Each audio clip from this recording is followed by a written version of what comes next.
while it's saying I'm going to do it. Right. Take it while we can. Yeah. And we're away, I believe. Yes, live. Hello. Yeah, nice one. We're live. Excellent. Cheers, buddy. Morning, everyone. Morning or afternoon or evening if you're watching it back later on. It's Yeah. almost the afternoon. Yeah, At the rate nearly. it was going. Nearly, yeah. Got everything squared up though. We're good to rock. Good to go. We're on week 4 of our level 1 certificate in vocational studies, where we're looking at understanding and overcoming health and fitness barriers. Because I think it's something that we're dealing with a lot more at the minute, even compared to normal. Like we're really restricted in a lot of the exercise that is available to us at the minute. So we're gonna sort of briefly touch on sort of barriers to fitness as well, but we're going to move on and look at that in a little bit more depth next week. So the focus of the day, really, we're going to be really focusing on fitness testing and just looking at the different components of fitness as well, because I've mentioned before how sort of fitness looks different to everybody, really. Some people are training for competitions. They need to get to a certain level of performance. Some people just like to be able to, or would like to be able to get up the stairs without getting out of breath.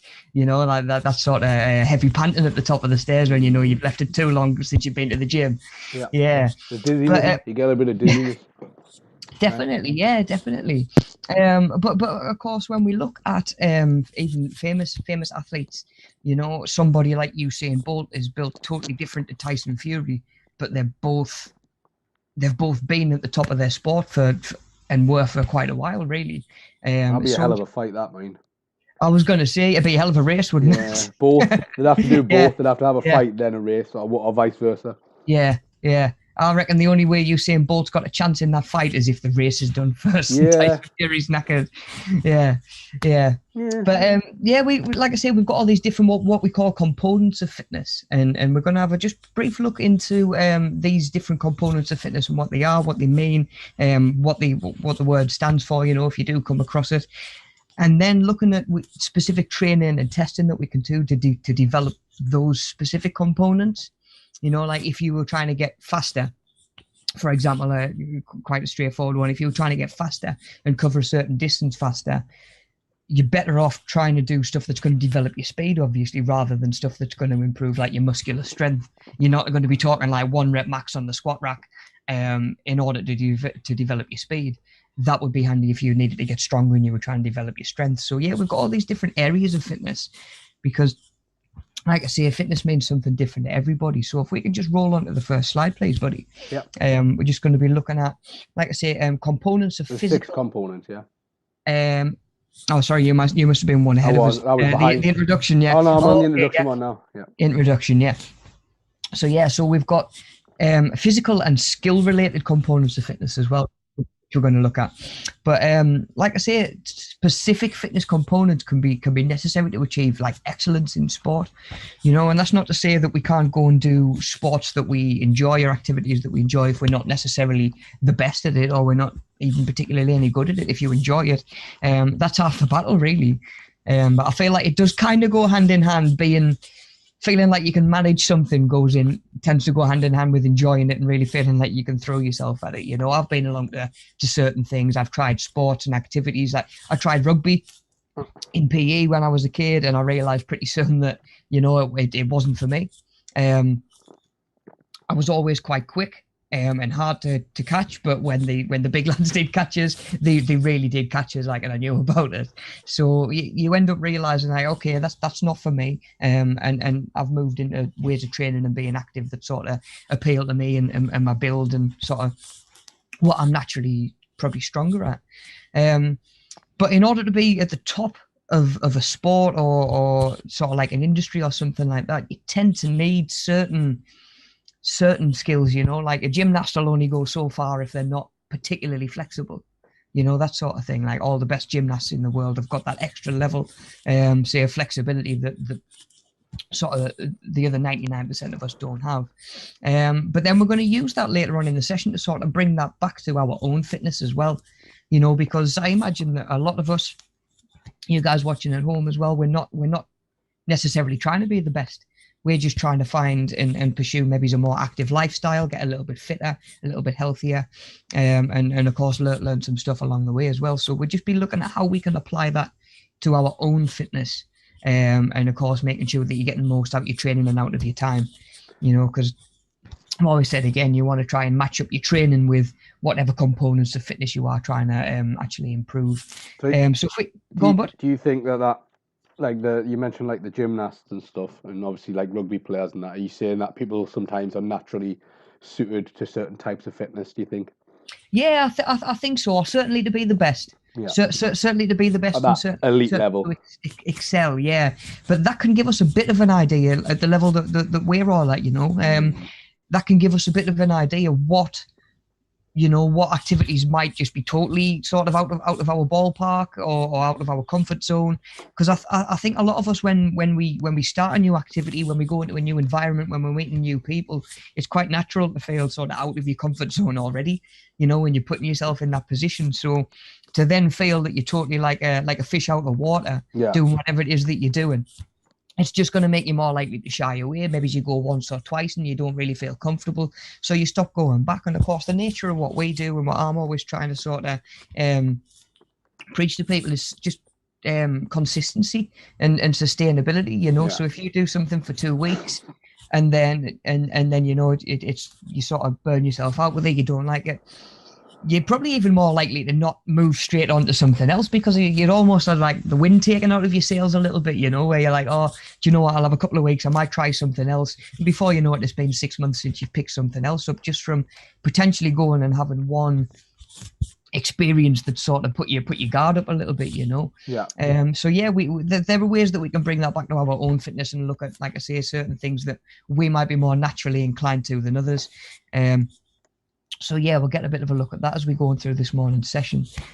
So if we can go next slide now to the 6 components, please, buddy. So we've got our 6 components of physical fitness. So we've got our aerobic endurance. We've got muscular endurance.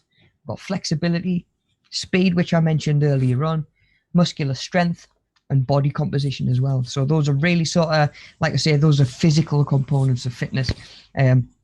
And we can train those and force an adaptation from your body through different types of training to hit all of those, not all at once, which is why it's so important, I think, to sort of figure out which ones you are trying to improve. Otherwise, you're trying to do a little bit of everything. You know, it's kind of like, even just on a more basic level, if you're trying to, you know, I'm sure Hatham, you'll have met somebody in the gym who's trying to sort of gain mass and burn fat at the same time. You know, it's difficult to do at the same. It's almost impossible, right? They sort of don't. That scientifically doesn't make any sense.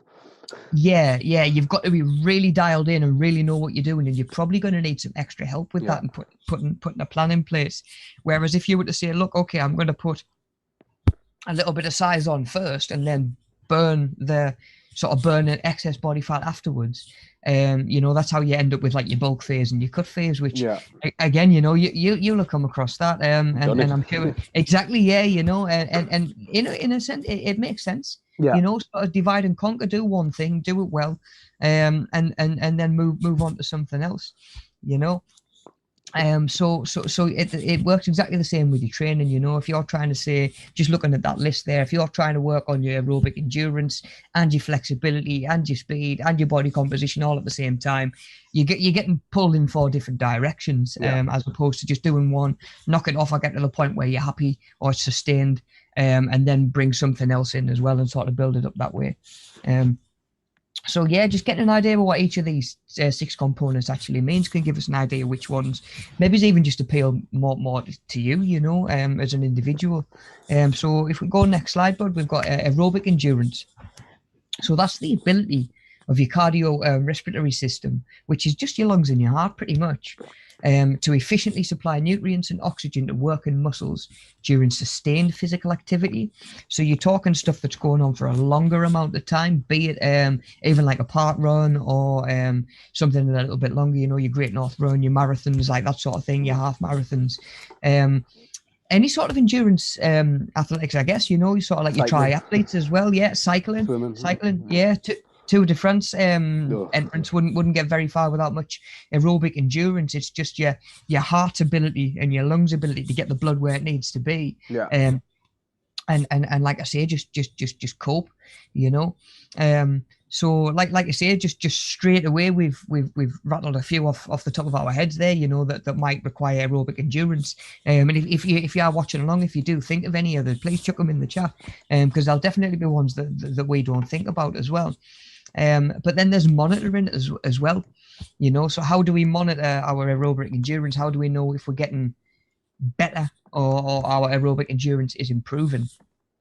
You know, so we've got certain tests that can indicate that or sort of highlight that. You know, if you ever did like the beep test, you know, if you ever did the beep test when you were at school, torture, man, absolute torture. Yeah. I don't think anybody remembers Nope. it fondly. Nope. Definitely not. But if you never did it, what it is, it's sort of like an audio track, isn't it? That'll just beep at sort of predetermined intervals, and these intervals get shorter. And you've got to get from one side to the other, right? Point A to point B before the next beep sort of happens. You know, if you get there early, you can take a second, and then when the next beep goes, you can run back to where you started. But obviously, each level you're going up, each time it's happening, that interval's getting shorter, and before you know it, you're like just making it to the end before you turn in and the beep's there. It's the same with like when you do any interval training. Yeah. And you're just dreading that beep, and you just know it's coming, and it's like, oh no. Definitely, yeah, because you get to the point where certainly when you're doing a bleep test or something like that, you get to the point where you're potentially looking at no rest at all, really. You know, when you get to the point where you're struggling to keep up, it's not like it's like, almost worse when it's like a second or two, because you break your momentum as well. Or you've just stopped. Just take one deep breath. You took that one step, you breathed it, and then the beep goes, oh, no. Yeah, and away you go again. I was speaking to Daniel actually last time we did this session. Daniel was saying like he has never gone to run and not made it. He's always made his mind up that he's not going to make it in time, so not even tried on the last one, which I think is so probably so common for us as well, you know, to sort of decide our own limitations before before we can truly find out what they are, you know. More often than not, he's probably right, you know. I think you know your own body and you know how you're feeling, but like I say, you absolutely you never know. Really. Then again, whenever I've done any fitness test, the best I've ever performed is when I'm not thinking about what I did last time. If I think about what I did last time, like if I go for a run and I do a 5K and I know my best time's 22:30, you know, whatever it is. If I know that in my head, and I've got that in my head, and I get to 4K and I'm on like 19 minutes and I know I'm not going to get it, that last kilometer I'm basically walking. So the best I ever do is when I don't look at my watch or my phone and I just keep going. And then I look down with like 100 meters to go and be like, you've done it, like easily. But if I was focusing on that time, I fall a bit. I kind of do it. I don't know what it is. It's something. It's like that's on another level to aerobic fitness. Oh yeah, definitely. That's the mental discipline and the mental side of things, definitely. You know, but that's the other thing as well. Like, I wouldn't stress yourself out about get your times, and you'll always make progress if you just keep, like you said before. It's all consistency. If you consistently train, you're going to make progress regardless. Just stick at it, just stick at it. I remember I was training a client once who was trying to get into the Army Reserves, and she had to run a mile or a mile and a half, and I can't even remember what the time was. 9 minutes, possibly. Something like that, yeah, it was something like that. And of course, the first time I took her out, and we did a mile and a half, or however long the distance was, and it took about 15 minutes, you know. And she was quite sort of disheartened. I said, "It's the first time you've done it." You know, it's the first time you've done it. I said, when was the last time you ran that sort of distance? Well, I've never done it. I'm like, well, how are you going to just be within sort of army reserve level of fitness when you've never done it? I said, the only way it's going to get better is by doing this over and over and over again, pretty much. So that was a complete lie, by the way. That's to get in like the parachute regiment. Is 9 minutes. Yeah. I was thinking when I said it, I was like, 9 minutes is pretty quick. I think when I've looked at it, it like varies between like 12, 45 and 14 minutes. Yeah, okay. 12 minutes sounds right, to be honest. Yeah. And it was just something that, you know, I wouldn't be looking at the clock on the way around every time we did it. We'd just keep going. I'd let her set the pace, really. I'd I'd be in front and she was following us, but technically, like, she was setting the pace because I'm not just going to take off and Yeah. leave her. You know, sort of thing. Like, see you later. Like, like that scene in the start of Captain America where he's like, on your left. Doing the laps constantly. Yeah, yeah, and it'd be like that, but it did. It gradually got better, and it was just from, like I say, a constant repetition, you know, consistency, doing it over and over again. But she was improving her aerobic endurance, you know, at the end of the day. Yeah. And like I say, it doesn't even need to be running, even just walking. You know, if you've been out walking quite a lot during lockdown, you know, you've maybe found that as you're going around certain hills are getting a little bit easier, you know, to get up there that you maybe come across, or, Steps. you know, you're getting more steps in, you're going that little bit further. That's all just your aerobic endurance improving, you know. So that's the way to look at it. If you're sick of walking, just look at it as training your aerobic endurance. I might get you out the door at the minute. All right, buddy, let's roll on then. So we've got the next one we've got is muscular endurance. So endurance again, meaning of course how long we can maintain something. But this time we're not talking about the cardio system. We're talking about the muscles themselves. Whatever muscle that might be, whichever one's being used, whichever one we're training. So it's the ability of a muscle to continue contracting, which is what our muscle's doing when it's moving, over a period of time against a light to moderate load, and the ability of the muscular system to sort of work efficiently. So only using as much oxygen as it needs, for example. So you're not wasting oxygen, and your heart needs to then work harder to get oxygen back round to that muscle again. So muscular endurance again would probably apply to like your Tour de France, you know, your cycling. They could have all the aerobic endurance in the world and all the cardio fitness in the world, but if they didn't have the endurance in their thighs to keep pedaling, they might sort of lock up. You know, I had that at the end of some spin sessions. You know, your legs just give out. Don't. Yeah, they do. You know, heart and lungs were fine. I was breathing all right. Or as right, or all right as you do at the end of a spin session. Yeah. You know, I think that's what I struggle with the most. Is like it's a balance, right? Because like you sometimes like you're on about monitoring it, and I'll check like my heart rate and stuff, and my heart rate's not that high, but it's because I can't sustain the level of like speed that I'm running at for that long because my muscles are too tired, so that I can't physically move my legs fast enough to get my heart rate any higher. If that makes sense. Yeah, definitely. And sometimes it goes the other way as well, where like you'll have somebody who's got their sort of muscular endurance or the muscular strength to do a lift, you know, be it a big deadlift or a big squat or something like that, and then they're actually out of breath. They're actually out of breath to the point where they can't do another rep. You know, their muscles could have probably gone for another rep or two, but their heart and the lungs just can't get the oxygen to where it needs to be, which is why we do kind of need to have that holistic sort of training approach. You know, I've seen a lot of guys in the gym over the years come in, do a load of heavy weights and shy away from the cardio machine on the way out the door. You know, and it gets to the point where if you might be able to lift that weight through your muscular strength, which is one that we're going to look at in a second. But if you haven't got the aerobic capacity to do it, you're not gonna manage that lift. So again, you're in a position where you can't actually get the strain on your body that you're trying to get, just like you're saying there with your heart rate. You know, you can't get your heart rate high enough because another component of fitness is sort of lacking a little bit. You know. Yeah. Definitely. What about other sports that might require muscular endurance? Any sort of sport that goes on prolonged amount of time where you're not making substitutions and stuff like that. You know, football and stuff. I think boxing that's definitely going to play a part. Muscular endurance, massive in the boxing because you've got to move your feet, haven't you? You've got to move your feet, and if you haven't got the ability to move your feet, either through right, get out the way. Get out the way Don't stuff. Get punched is normally pretty much, yeah. Unless you're Homer Simpson, you can just take it beating. But yeah, definitely any sort of combat sports. Again, that might be the difference between a win or a loss. Like Hatham says, that could be the difference between getting a kick to the temple and dodging it. You know, your muscular endurance in that sort of field can make or break a career, maybe. You know, I suppose it's any sport really. Like, there's not a lot of sports where, weightlifting. Obviously, you don't need muscular endurance.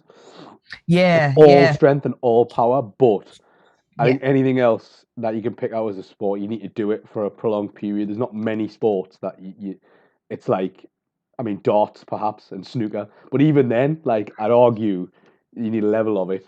You know, Yeah. if you're playing snooker for, sometimes the games go on for like a few hours at a time, Mhm. and then in a few hours you'll be playing again. So you are using your muscles still. Obviously, not on the level of like you know, a triathlete or whatever, but you're still using your muscles over and over Mhm. again. So Yeah.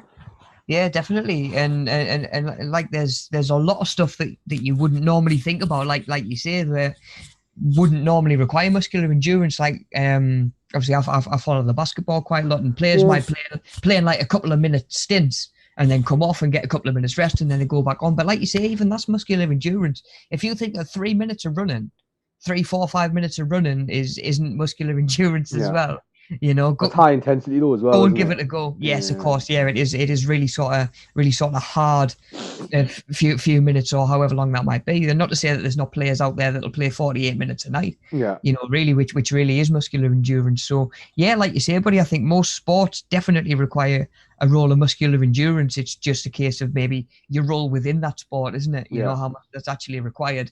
It's like just like a centre half probably doesn't need the aerobic But fitness that a centre midfielder needs to get that's up and why down. you'll see loads of footballers get like soft tissue injuries, like muscle injuries, like calves, hamstrings, quads. They're always popping away because the muscles break down because they haven't got that. They've got the endurance because they train every day, but Yeah, at some point they've pushed it too far, and then it just tears.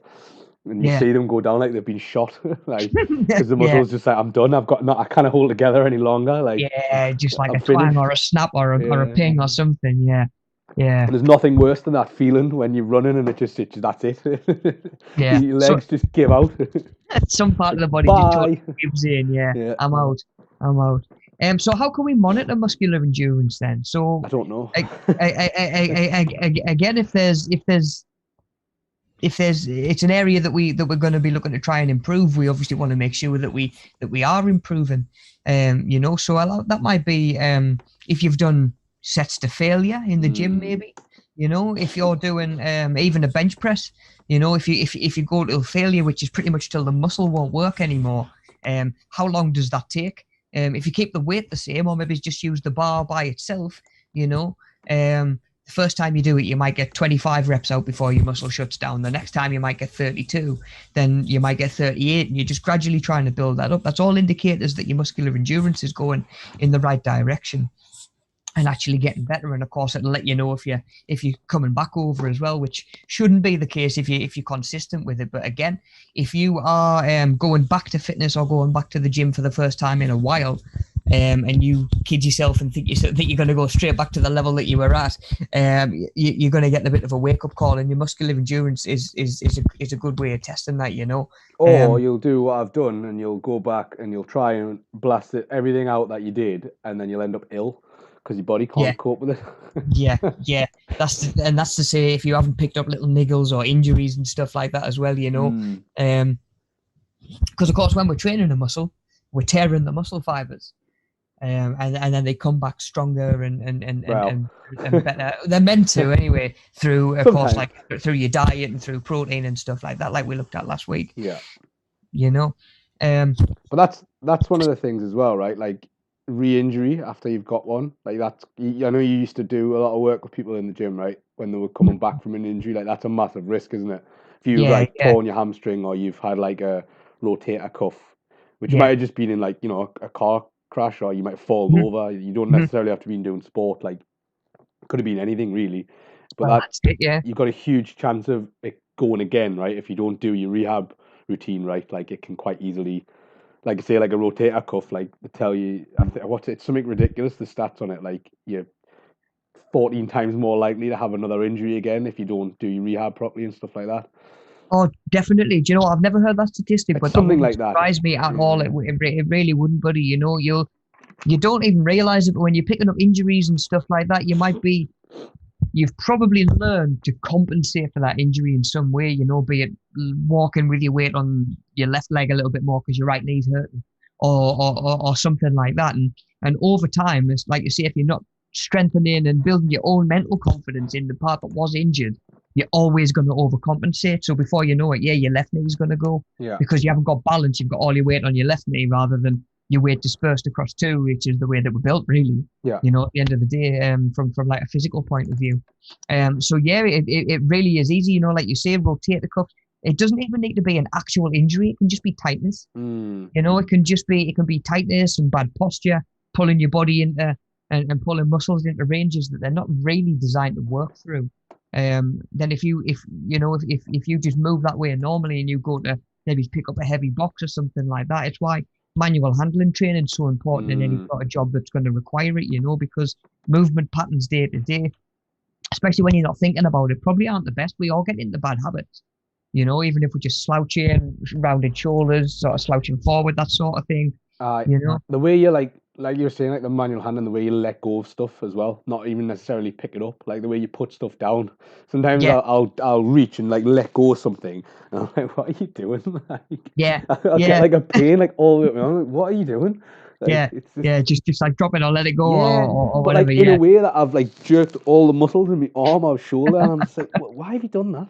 yeah, yeah. Why have you done it this way? I can't believe you've done I can't this. believe you've done this like straight away. Yeah. Yeah, I can't find the stat on the rotator cuff. I do know that like your soft tissue injuries, apparently like hamstrings and quads, you're 16% more likely to pick up 16% of injury like hamstring injuries are re-injuries. Okay, That was yeah. like a study done with professional footballers. Yeah, I can say that with football, definitely. Hamstrings take a lot of the strain on footballers. Yeah, Because obviously it's quite a quad and it's a even weak glute area, dominant isn't it? sort of sport. Yeah, I think a lot yeah, of people have tight hamstrings though, and calves as well, hmm like naturally. yeah, yeah. Probably because you tend to find as well if a lot of people will stand and we don't even realize we do, but we'll have like a little bit of a twist on our pelvis, so Mm, almost like an arch in our lower back. Obviously we're facing that way. There's like an arch in your back, yeah, which pulls the back of the pelvis up over.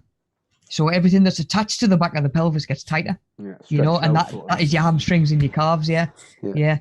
Um, And anyone with sciatica will know it doesn't go away. oh, It's definitely. just cramps forever. Definitely. Yeah. And that's a good segue into the next slide actually there, buddy, because I had it in mind. Don't worry. yeah. Oh, good shout. Good shout. You've got one eye ahead. I've got the I, screen open with the next slide on it, so I know what's coming. he's ready to rock. Yeah, he's ready to rock. Yeah, flexibility, So Sue is, was talking about this one, so this one might be good. Sue to have a little listen in. oh yeah, I'm just getting caught up on the chat. It hadn't brought all the comments through Yeah, it there does that actually. sometimes. Like you have to Yeah. sometimes if you just swipe Come it. off and go back on. Yeah. Yeah. Yeah. So Yeah. I was just saying, she was saying like about like motivation and how she's possibly looking to focus on too many different things at once, which is sort of what you were talking about a bit earlier. Yeah, yeah, that's it. It's sort of like it is divide and conquer, isn't it? Yeah. Just I know it's not always as easy as, do you know what, I'd like to be stronger, faster, more flexible. Do you know what? Like sometimes it's really affecting maybe your lifestyle, your livelihood, your mobility, and you kind of need to deal with all three of them Yeah, I to a think degree. if you can deal with one though, the others will come as well. Yeah, Like if if you can diagnose what your real issue is, yeah, yeah. And of that's course, if you can preventing be, you. Obviously, yeah, that this is all about barriers, right? Like we're looking at the yeah, barriers mhm, to these types of fitness sort of thing. I yeah. think if you can get around what your main one is, and obviously Rob, you can help the guys because you're the sort of expert, the guru. I think Dan would label you. He likes that I word, don't know. I but don't yeah, know. you can help everyone with that sort of stuff, right? Well, of course, yeah. You know, for me, it was more a case of I was never in charge of like directly rehabbing, Mm, because you pretty much need an additional qualification in that, which is kind of the next level up. mhm. Um, and you know, I always sort of toyed with the idea of going into physiotherapy and stuff like that, Yeah, and it was a route I was going to go down at one point. But I was helping people be active and be fit and be healthier in spite of injuries as well. You know, finding movements that they could do without pain. You know, someone says that they want to work their shoulder muscles, but they can't press overhead. I'm going to gradually try and dig and try and get to the bottom of why they can't press overhead, but at the same time, I'm going to give them exercises where you can still work the muscles that they were trying to work and yeah, improve in the way that they wanted to improve as well. Yeah, but definitely, I'm always more than happy to try and point someone in the direction of exercises they might be able to do. If you've actually done any of the or seen any of the fitness videos we've got on the channel, you'll notice that there's always an alternative as well. There's always an alternative exercise. So if you get to it and your lower back doesn't like it, or your hips or your knees aren't so keen on a certain movement, there'll be something else to try as well. Yeah. Definitely. So what is flexibility? So flexibility is having an adequate range of motion in all joints of the body. Yeah, or the ability to move a joint through its complete range of movement. How far it's meant to go. Obviously, we sort of touched on that before, but that complete range of movement, like some people, and I know from having like physio in the past, like my range of movement in my shoulder is very limited because of the way my shoulder tendons are. So I can only go so far back. So the way like that flexibility, I'm never going to be as flexible as some people could be. Yeah. So is it about doing it through your range of motion? I take it. It could be a case of you need to work on flexibility and range of motion in your shoulder in general. Yeah. You could do like if you've got like a resistance band. I used to do it with just a sweeping brush, to be honest. Just get like your hands on the bar wide enough for up and over, like big arcs. That can help with that sort of thing. And even if you sit yourself like flat against the wall with your shoulder blades and your bum touching, get your hands out to the side so your palms can touch. Yeah. Not your palms, the back of your hands, sorry. But then try and keep them pressed against the wall as you slide them all the way up and touch above your head. Okay. Like that sort of thing, because it's helping your shoulders be retracted. Yeah. I certainly wouldn't be trying to work any strength through that range when the range isn't even there yet. Yeah. I would be working your front delts, because that's all it is at the end of the day. Really, it's using that range to stimulate a muscle. Yeah. And if you can stimulate if you can use a range or an exercise or a press that's already sort of within your wheelhouse sort of thing, you're still going to be able to develop those muscles. It might get to the point where you've got the range where you can do like a behind the head press. If you've got the like a barbell on the back of your shoulders, like you're going to do a squat and pressing up that way. Yeah. All that is going to do really is help you hit muscle fibers and different angles on the shoulder that you can't right now. Yeah. So you can still develop those front delts in the meantime, but that flexibility will probably come with time. But again, only with sort of specific, sort of localized training for it. Sort of thing. Yeah, definitely. Okay. It's just because obviously, like everyone's range of movement is slightly different. Is all I was thinking. Like, yeah, definitely. Some people are just not like you look like some people are like double jointed or whatever. Which is just like a natural thing where their joints just are more flexible than other people's. Yeah. And obviously their full range of motion is basically folding themselves like up like a towel. And mine's like, I might be able to go from this direction to that direction, and that's it. That's the flexibility I've got, unfortunately. Tie your shoelaces. Yeah, just about, without being in agony, Yeah, but of course, I'm sure the flexibility is something that I would say 90% of us, if not more, are going to need to work on a little bit coming out of lockdown, because of maybe we have been more sedentary, we've been a little bit more idle, really. I know Daniel's sitting in the corner, he's been doing his yoga, I know that. Yeah. He's nodding away, saying yes. He is, yeah. Daniel in the corner tied up like a pretzel, is he? Yeah. Is what Daniel is at the moment. That's it, yeah. But we've all adopted... whereas I'm just like a big sheet of like MDF. Just like, if you bend it too far, it'll just snap. Yeah, just absolutely no ply in it at all. Full of like rusty nails and that. Yeah. Is that how you feel at the minute, mate? That's it. That's exactly how I feel right at this moment, yeah. That's it. We've got to get moving more, man. Yeah. I'm sure that challenge in a couple of weeks' time will sort of job. Oh, mate. Get you moving. Don't. Well, that aerobic endurance, man. That'll do you. That'll do you. It will, hopefully. Yeah. Okay, so sports that require flexibility. So I know I sort of mentioned earlier on gymnastics. Yeah. Anything like that. I can't really think of any branch of gymnastics that doesn't require some kind of flexibility, where you don't even realize, even sometimes when they're getting into certain shapes to do flips through the air and all sorts, it's not all about doing the splits and stuff like that. You find that even certainly within certain like dance, certain holds, certain moves need you to be more flexible than even others. Just like when they're standing still and they're doing all the bits and pieces with the wrists, I'm like, I don't know, I don't know how to get my arm to do that. Like, you just sound like someone walking up a gravel driveway. Yeah. Yeah, that is something that we need to be aware of. Actually, with flexibility, we can have, of course, hyperextension. If you've ever heard of hyperextension, which is where with some people, a joint will go further than it maybe should, and would be happy carrying a load of weight through that range as well. Dangerous, isn't it? It really is. It really is. You know, if I was saying to you, right, let's go through as big a range as possible, thinking that 95% of us, you know, will only go so our knees will only lock out so far. Yeah, I was just about to say the knee's like the common example. I'll just show while you explain it. Go on. I've got a picture of a nice hyperextended knee there. Yeah, so if I was saying to you, like, right, we're going to do a squat, lock out at the top and come as far as you can, because I'm always preaching like range of motion, get as big a range of motion as you can.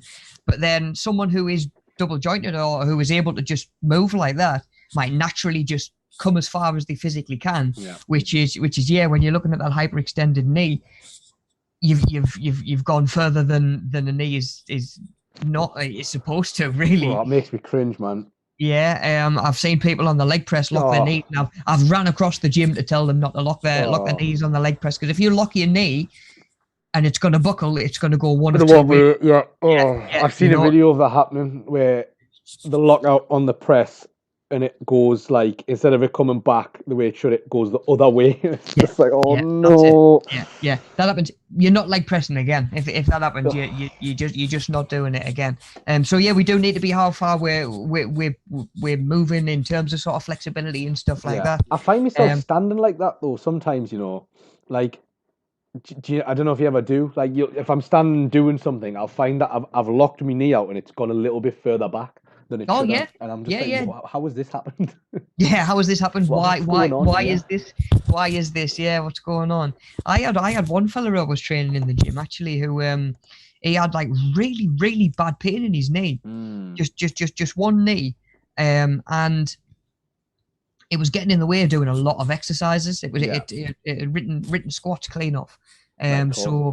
So then we've lost the benefit of a squat, which is, you know, it's good for your cardiovascular system. It's moving a lot of weight and a lot of muscle all at once. Yeah. It's really good for strength. It's getting quads, maybe a little bit of hamstring depending on feet placement. It's getting your glutes involved as well. So because of this knee pain, we had to find different ways to do all of that. Yeah. You know, which would take up more time in these sessions, and I was trying to get into it because I knew we'd done nothing that would have hurt him in that way. I knew he was driving long distance, so I was thinking to myself, okay, is it because you're on the clutch all day, maybe, or because you're on the pedal all day? And it turned out it was nothing to do with that. He was driving like 16 hours a day, coming home, putting his feet on the computer desk, and putting one over the top of the other. Yeah. So that weight on the top of the knee was making the other knee dip into that hyperextended shape. So his ligaments and stuff like that were being pulled and stretched to a place where they weren't happy being, which made them a lot less stable through the normal range of a squat. That leads to the force or the potential sort of weight being transferred maybe onto the bone, onto cartilage, and it's painful, like it's nasty business with your knees. Yeah. It really is. So have you ever done it and heard a little pop? No, so touch wood. Touch wood. I was playing 5-side once, and I wasn't even running. I didn't have the ball. I was nowhere near anybody, and I took a step back, and I heard a crack, and about 3 people went, "What was that?" And I went, "I don't know," and it didn't hurt. And then, about 5 minutes later, my knee went like that, up like a balloon. And it was so the outer one is your ACL, and the inner one's your MCL. And when I went to the physio, he said, "You're very lucky, because if your ACL had ruptured, you probably would have had to have an operation, but your MCL's got just a tiny little tear in it, and you've got away lucky." But like, literally a step. That's all I did. Like, I walked backwards and planted my foot, hyperextended my knee, and heard like a little, and I was just like, oh, that didn't feel great. That like, it can be as innocuous as just walking. I say, like you sort of mentioned earlier on, you know, about getting injured during sports and activities and stuff like that. But how often is it just day-to-day stuff? All the time. You know, you go to swing your legs out the car or out of bed on the morning, and your back goes. You're like, what's going on here? My neck. like sometimes if I've dropped something on the floor and I'll go pick it up and I'll tilt my head that way and I'm just and Yeah, that's it so for like 3 days. My neck's yeah, killing and I'm like, what's happened? What do you mean? yeah, because natural response for a muscle once it's pulled too far is of course to sort of tighten up. Yeah, It freezes up, doesn't it, and locks up, which is why applying heat to the area can sometimes help that loosen up a yeah. little Get bit. yourself a little foam ball. Yeah, Give it a definitely. give it a nudge in Anything the like back. that. Nice Yeah, release. yeah. I swear by them. I let mine out actually. I need to get mine Oh, back. big mistake, man. I've got my foam roller. I've got my foam Okay, roller handy yeah. somewhere, So but it just doesn't get in certain areas. I know flexibility Mhm. is related to your joints, like being able to complete its range of motion, but obviously you need your muscles to do that. So does like stretching and all that stuff improve it then? Well, yeah, sort of saying like even mentioning Daniel doing his yoga and stuff like that. We've done a little bit through lockdown ourselves. I've noticed my hamstrings have actually gotten better, not Yeah. just through not certain poses and stuff that stretch them, but certain movements that actually sort of strengthen the hamstring as well as stretching them. Yeah. So it's a little bit of a mix of both depending on what the pain is and what's causing it, like really when you get down to it. um like I say, sometimes there might be a little bit of tightness, sometimes it might just be a muscle struggling to carry its weight in relation to others. But there's different ways that we can monitor it as well. But just sort of what you were saying there, buddy, like when you were talking about being able to get your hands right the way back and do a press, that you'll notice straight away that although you're working the same muscle, you'll be able to press a lot more there than pressing from behind the head. Yeah. Definitely, so you'll still only be as strong through the range as you are through that range. You really doing a load of flat bench press, you're only going to get It's stronger on the it's weird, isn't it? Like flat, really. Yeah. it really is. Like it's quite humbling in a way. Like you think, I've been doing this. I've been doing, I don't know, like deadlifts or bench press or whatever. And then as soon as you change the angle slightly, so instead of doing a deadlift, you do like a rack pull where it sits on the little bits that come out, and the bar's Yeah, like this far off the ground instead of being on the yeah, ground, and it's like I've got no strength whatsoever. Like yeah, because you haven't used their muscles, or if you go from doing a flat bench press to an incline, and you haven't done any incline whatsoever, it's like I've got nothing. Like yeah, yeah. Like I'm weak. There's nothing here. what's going on? I've done Yeah, loads of pec exercises. It's like, yeah. yeah, you've worked the muscle and you've worked those fibers that work through that And they movement. look good. Do you know what I mean? Yeah, You look yeah, strong, but you're not necessarily. yeah, yeah. But you just haven't worked any of the fibers that help you push through that range Yeah. and get you any stronger. So it's all just fostering an adaptation from your body. And flexibility is exactly the same. It just comes from of course, some of us are more naturally flexible than others, just like some of us are naturally stronger than others. But it's not to say that we can't develop them, especially just to get to a point where it helps our day-to-day life be better. Yeah. Unless there's anybody watching the chat who is going to be an Olympic gymnast. Well, you never know. So Gary, if you're thinking about it, mind My me, ship has sailed I'll help for you with it. Olympic gymnastics, like so. Yeah, yeah, you passed your peak, mate. You're over the hill. Yeah, Never getting there now. Like, yeah. So if we were trying to develop flexibility, there's different ways, of course, that we can look to make sure that our flexibility is improving, and of course, stretching through the same range or moving through the same range or whatever it is, however that range is set in the first place, like you say, buddy, it might be from wherever the position is in the rack to being at the end of the rep, or as far as the muscle's going to go. You'll get an idea whether you feel any looser through that range, whether you're feeling tighter, because flexibility is going to fluctuate as well. If you do a load of hamstring exercises, like if you absolutely blast your hamstrings in the gym one day and then go to stretch using your hamstrings the next day, they're going to be tight. It doesn't necessarily mean that you're not flexible. It just means that they're not flexible right now. So, of course, you're going to know yourself as well whether you're feeling tight through, like I say, through a certain range or whether it feels like it's getting a little bit better. We can actually do what we call a sit and reach test. I don't know if you've ever seen them. You'll sort of like, yeah, it's kind of like almost like the thing that you get your shoes measured, or you get your feet measured, or in the shop where you pull down where you've made it to. So what it is, you'll sort of sit yourself with your legs flat on the floor, flat and straight, probably with your sort of bottom of your feet. Aid for it, don't worry. Yeah, nice one, mate. Nice one. Cheers. Because mine's definitely got better. But if there's any of these for me to be demonstrating flexibility, isn't the one. 100%. So there you But go. yeah, That's what it looks like. spot on, buddy. Thank you. There's a real world one. There's an actual guy Yeah, doing it. yeah. Like, so obviously up to the point where if you can't even reach your toes, you're not really even registering on the board. Yeah. Or like I've trained people over the years that don't register as far as the board, like they just don't make it to the board. So even getting to that point where you're even registering on the scales, improvement. You know, and if you're in that position, it probably tells you that there is some flexibility work needs doing. And I think naturally people assume that it's all hamstrings when it comes to that, but your lower back can be. Say back, the calves, it's a lot Yeah, of it. yeah, definitely. Posterior chain, I The believe, is posterior the chain, buddy. name. But Exactly. Yeah. I listen, Rob. Look at Don't you you been worry. I swatting listen. up. Yeah. Yeah. I know what Cheers, I'm man. talking about. Yeah. No, I don't. That's a lie. I don't know what I'm talking about.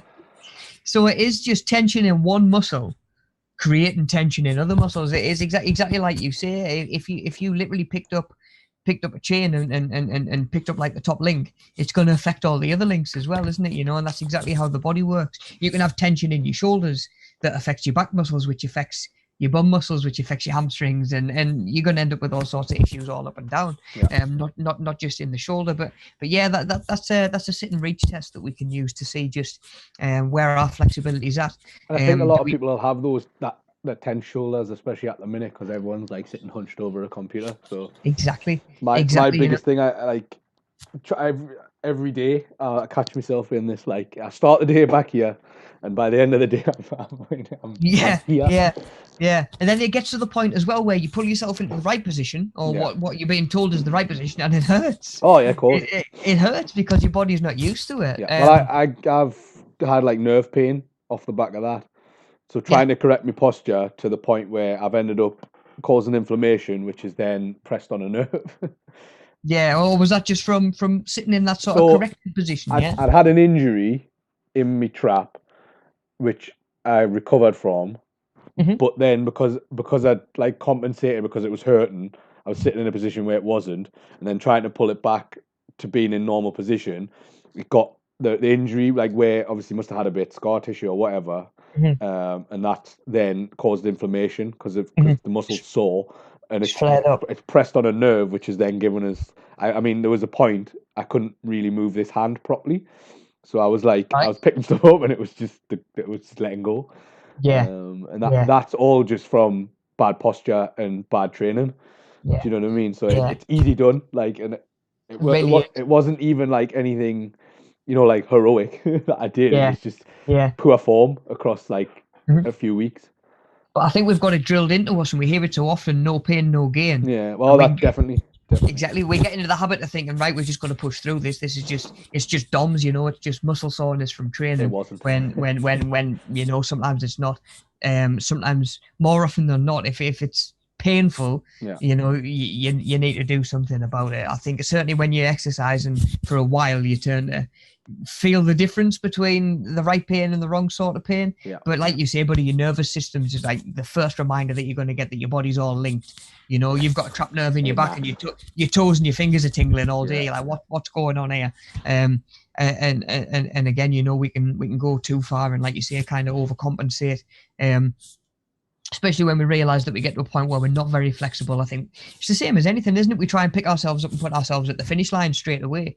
We do it with our diet. We try and put ourselves straight on the perfect diet rather than one that was just slightly better, you know, and again, keep it sustainable. You can't cheat any of these components either, can you? Like, there's can't. no cheating any of these. Like, your strength, your endurance, your cardiovascular endurance, your flexibility are the three we've looked at so far, but none of them, any of the six, you can't. There's no shortcut. No, there's not, and I think that's the biggest, one of the biggest barriers, to be honest. That it does take time. It does take time, and it does take commitment. There's going to be times where motivation's not there, and you need the discipline to do it anyway. You know, it's not all about riding motivation. We can all do it when we're feeling motivated. What really makes a difference is doing it when we're not feeling so motivated. But what I would say is there's nothing better than when it pays off. Like you said in your everyday life, like sometimes the biggest thing for me with like for the strength training, for example, is just being able to pick stuff up like easily. Do you know what I mean? Like going to pick something up and thinking, that's passing out that, or like, oh, can you help us move this? And normally be like, Yeah, after you moved it, but like you're yeah, fine, like yeah, you've done it and it's okay. Like yeah. that's rewarding in It's itself. that real sense of achievement, isn't it? Yeah, Knowing that anybody that wants to get to the point that you've got to can't take shortcuts. You know, yeah, we can get help. You know, we've got like celebrities are out there with personal chefs and personal trainers and stuff yeah, like that. Of course, that's a little bit easier. But yeah, they can't. Money can't buy it. You can't just rock up and say it to someone. Like I've had people do it. yeah. I've had people do it over the years. Like, oh, I'm going to pay for 3 sessions a week for 6 months. Excellent. You know what I mean? But if you only turn up for one of them each week, Well, you get out what you put in. exactly. You know, But then, I mean, it's a fine line, isn't it? Because, like you say, you don't want to do 2 weeks of 5 days a week training, and then your body will just break down. yeah, or you'll lose interest because you've hurt for 2 weeks solid and you're not seeing results straight away. You know, break that down. Instead of doing that 10 sessions over 2 weeks, do it over 5. Do you know what I mean? Do twice a week while you're getting used to it. Yeah. And then you can build yourself up and again just make it a little bit more sustainable. Because remember, everybody's looking at where they want to be. We've got to take note of where we're starting from. I think the biggest thing with starting anything, like a different type of training, is don't compare yourself. I can't remember the quote. I'm going to get it wrong, but it's don't compare your page 1 to someone else's page 300 or something like that. Yeah, It's some stupid motivational quote, but basically what it's saying is, if you go in the gym and someone's there and they're doing like a 200 kg deadlift or squat or whatever, and you're trying to get stronger on your legs, like, okay, day one, when they came into the gym, they weren't lifting 200 kilograms. Like, it's not yeah, happening. Doesn't exist. No yeah, one in the world's that good. Like, yeah, your yeah, day one might be 20 kg, you might just be the bar, or yeah. if you go for a run and you do a 5K and it takes you 40 minutes, like, okay, Mhm. great, but like someone might be able to do it in 21 minutes, but they've probably been doing it for years. Yeah, yeah, like you say, buddy, it does only get better with time, repetition, Yeah. and like we say, consistency as well. Right, buddy, I'm just double checking the chat there. Cool. So next one we've got is speed. While you Yes. explain this one, I'm going to quickly nip the toilet because I No need worries, buddy. to. No worries. So again, the calculation is not anything that we're ever going to need to worry about too much. But it is worked out as meters in second. You know, speed is just the distance that you've covered in the time it's taken. You know, so the faster an athlete runs over a given distance, the greater their speed is. You know, speed probably one that you've come across or heard about before. Even if just a Keanu Reeves movie.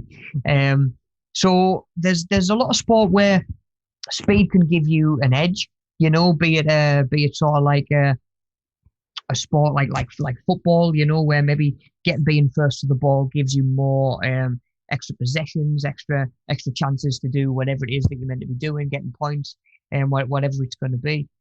And then we've got sports where speed is sort of crucial and that is going to make or break your ability to do it. You know, I've seen footballers over the years that aren't necessarily quick, but they can serve their team in other ways, as opposed to someone who might be like a little bit of a speed demon, you know, who might come off the bench in the second half and give the other team a bit of a run around because they're a little bit quicker, you know, somebody like a Theo Walcott or something like that. But then, like I say, you've got sports and activities where speed's going to make or break it for you, really. So you're talking more like your Olympic sort of stuff, you know, like 100-meter sprint. You know, 100-meter sprint, you're going to need that speed.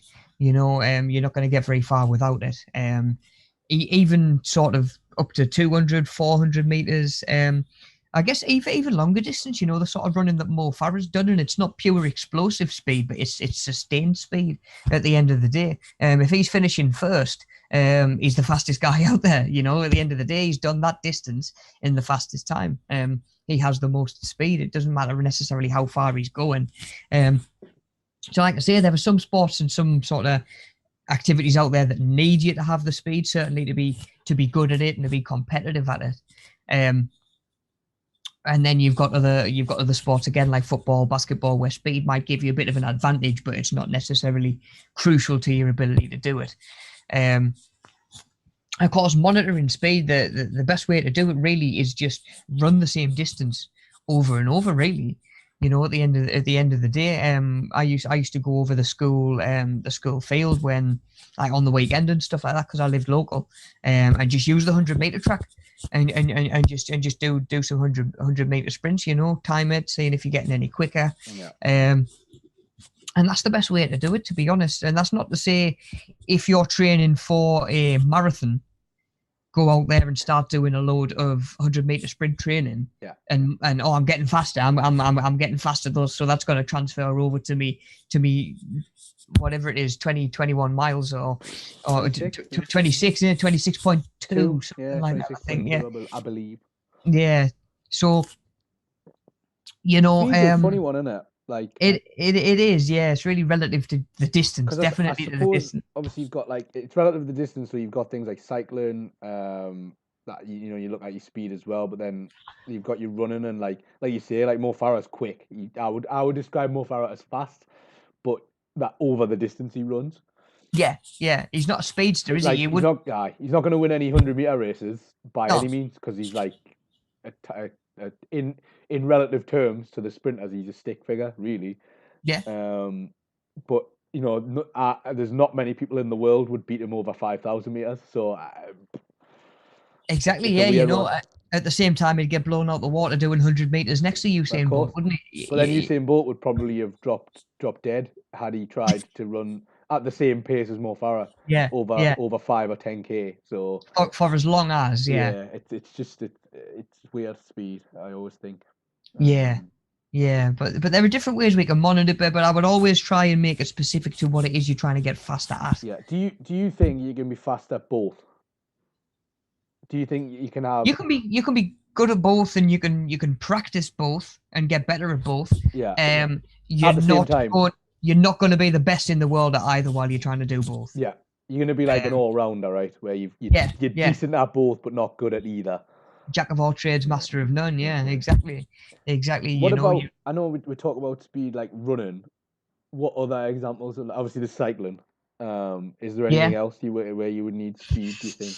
So swimming as well as distance over time, you know, sort of lengths and even sort of like circuit swimming out in your triathlons and stuff like that. That's still speed, but you're not developing it in the same sense that you would be from running or from cycling. Of course, you're probably using different muscles, but you're going to use those same muscles every time you're doing that thing. So if you do the same distance, you're still going to get an idea whether you're getting faster. So yeah, that's definitely speed as well.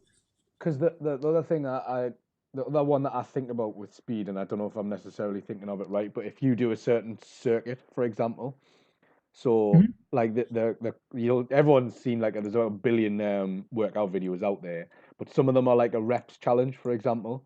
So 50 press ups, 50 pull-ups, whatever the reps, whatever the exercise is, you do 50 of them, or you do 30 of them, or whatever it is. You just record a time. Would you class that as speed, or would you just class that more as your muscular endurance is improved? I would say that would be the sort of training that is developing your muscular endurance. Yeah. But at the same time, your speed through it is naturally sort of developing as well. Yeah. Yeah. It wouldn't ever be anything that I would say do 50 reps as fast as you can, because that's when form goes out the window. Yeah. That's when people start picking up injuries. Yeah. That's when you see half reps. Do you know what I mean? Like, I was always quite careful. Yeah. Me and Mel used to teach a body pump class that was always sort of done to choreograph to music. Yeah. As well, so you're sort of sticking to the beat. Yeah. Now, with certain exercises, you've got to make sure that you maybe is a little bit on the slower side to make sure that everybody else is getting the full rep in. You know, you don't want people struggling to get all the way down. Like a pull up or a press up, definitely. Anything, like that, anything like that. Especially sort of when you start adding resistance as well. I would say never do it in the name of just doing it as fast as possible. That is something that you can measure. That is something. The speed through that circuit, if anything, indicates muscular endurance and improvements in your muscular endurance, I would say, rather than your actual speed. When we're thinking about speed, it is distance related, yeah. So how quickly can we cover a distance, however it be? Yeah, definitely. Speed in the car does not count, also. Yeah. I've seen some people post some runs, and I've been like, you've either stopped this or you've been in a car. Like, there's no Yeah. way. There's Yeah. absolutely no way. Like, Yeah. I I remember did that. at the start Yeah. of lockdown, people were posting like 15-minute 5Ks, and these are people with no disrespect to them whatsoever who've never ran before, and I'm just like, Yeah. there's no way I'm buying that. Like, not a You chance. put it on a pigeon or something. No, Yeah. you put it on the dog, and you've just kicked the dog Yeah. out the door and said off you Yeah. go. See you later. Uh, Yeah.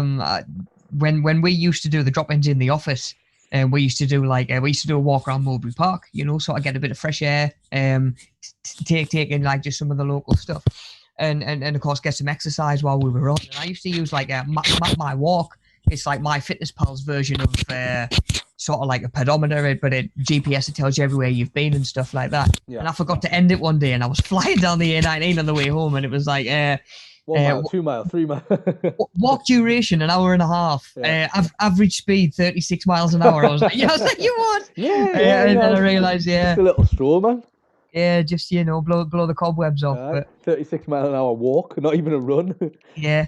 You can run down the A19 at about 70 mile an hour at that pace. I think you'd be all right. Yeah. But of course, even stuff like those apps, MyFitnessPal, pedometers, Fitbit, stuff like that, they can give you an idea of your speed as well. Sort of, if that's something that you're going out for and trying to sort of improve. Everyone's big into Strava at the moment. Strava, yeah.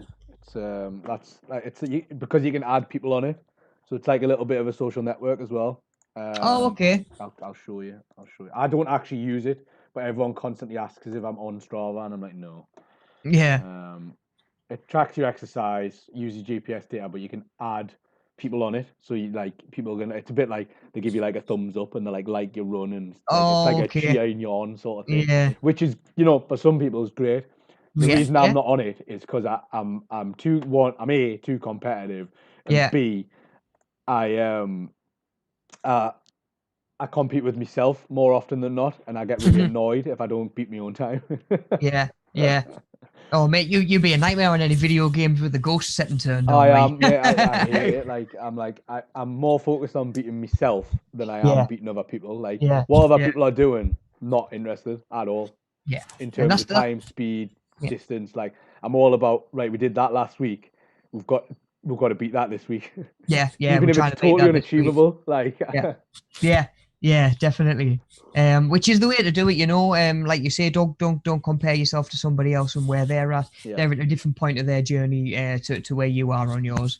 Definitely. One that we are going to get onto in a little bit that might sort of blend in with speed ever so slightly is reaction time. Okay, because of course reaction to stimulus, but we'll do these physical ones first. So I think we've got strength, isn't it? 2 more to do. So muscular strength, a little bit more straightforward. It's the maximum force that a muscle or a muscle group can actually produce.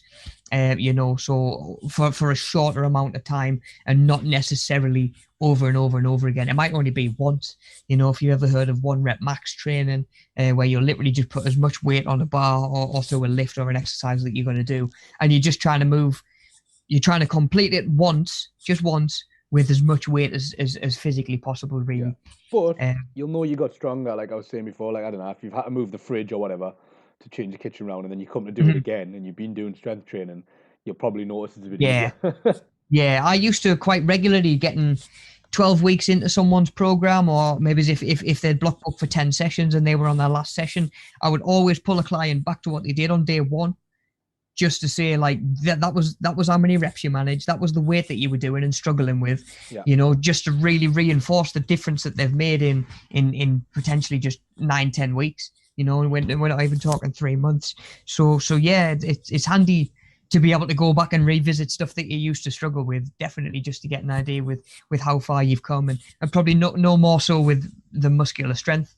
If you've ever done like a drop set or a triple drop set, where pretty much you get to the point where you're doing your regular weight, you can't manage any more repetitions on that weight, so you'll drop it so it's a little bit lighter. You might drop down 25-30%, something like that, and try and get another couple of reps out. by the time you get it, you can be on a really, really light weight and really sort of struggling because the muscle's just that tired by that point. You know, I've had guys walk past me in the gym, and I'm literally doing like upright rows with a 2.5 plate, just like because I've worked my way all the way down from where I've started, and sooner or later you're finishing on the weight that you used to start on. Yeah. You know, it's surprising how quick your muscular strength can sort of develop. Of course, sports that require muscular strength, you might be talking like rugby, maybe, for being in scrums. Yeah. You know, because to my knowledge, they're not sustained for very long. They're quite sort of short, and then they're done with. Anything to do with like the Olympic lifting, you know, like your power lifting, that sort of thing. Shot put. Strongman, shot put, even discus as well, hammer throw, anything like that. I mean, javelin as well to an extent. I mean, technique's always going to be massive as well, but you need the strength there as well, you know. All the strongman events where they pick up the big like boulders and that. All the Atlas stones and stuff like that. Sumo wrestling. You need sumo wrestling, exactly. You need nice and strong. I suppose like golf. I'm gonna say golf. Yeah. Sort of thinking outside the box a little bit more. Yeah. I don't know how much your muscular strength ties into your power, but you need that. If you're stronger, you'll be able to hit the ball harder. Whether you can get the right technique with all that strength, I don't know.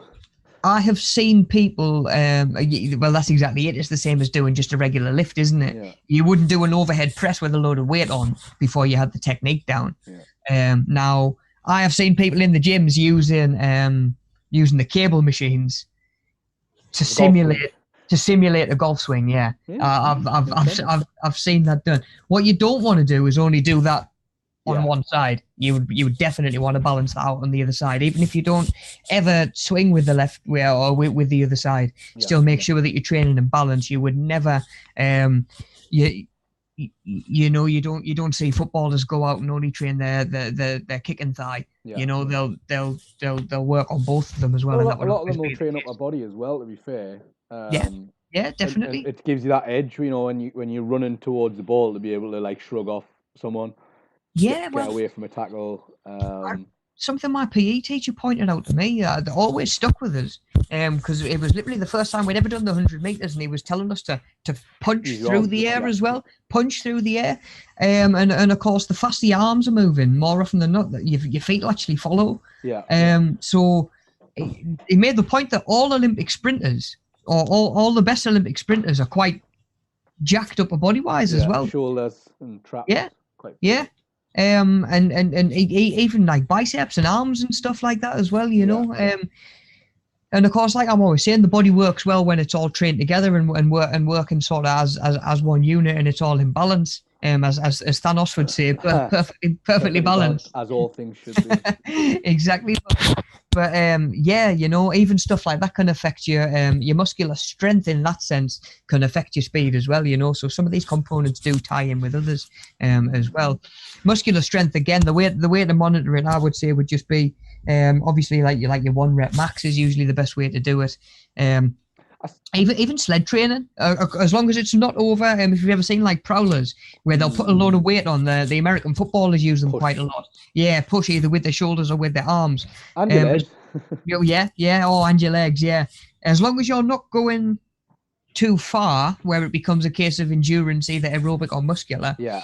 It's going to be strength first and foremost, you know. Even if like you'll notice when the American footballers do it, they don't move it far. It might be just trying to move them 10 yards back, because that might be only as far as they need to do when they're actually playing, you know. I don't really follow American football. It tracks. You know, but yeah, they don't necessarily need to move that force over that distance. They're better off developing the strength rather than the endurance. Okay, cool. So the last one of these physical components is body composition, which is it's the ratio of mass, of fat and fat-free mass, you know. So vital organs, muscle, bone, even water sometimes can come into play when we're looking at our body composition. If you've ever heard of anybody talk about body fat percentage, or I'm trying to get down to 18% body fat or whatever, or, some scales will tell you now, you'll jump on the scales sort of barefoot and it'll say, 30% body, 30% body fat, or, this percent water, you're carrying this much water sort of thing.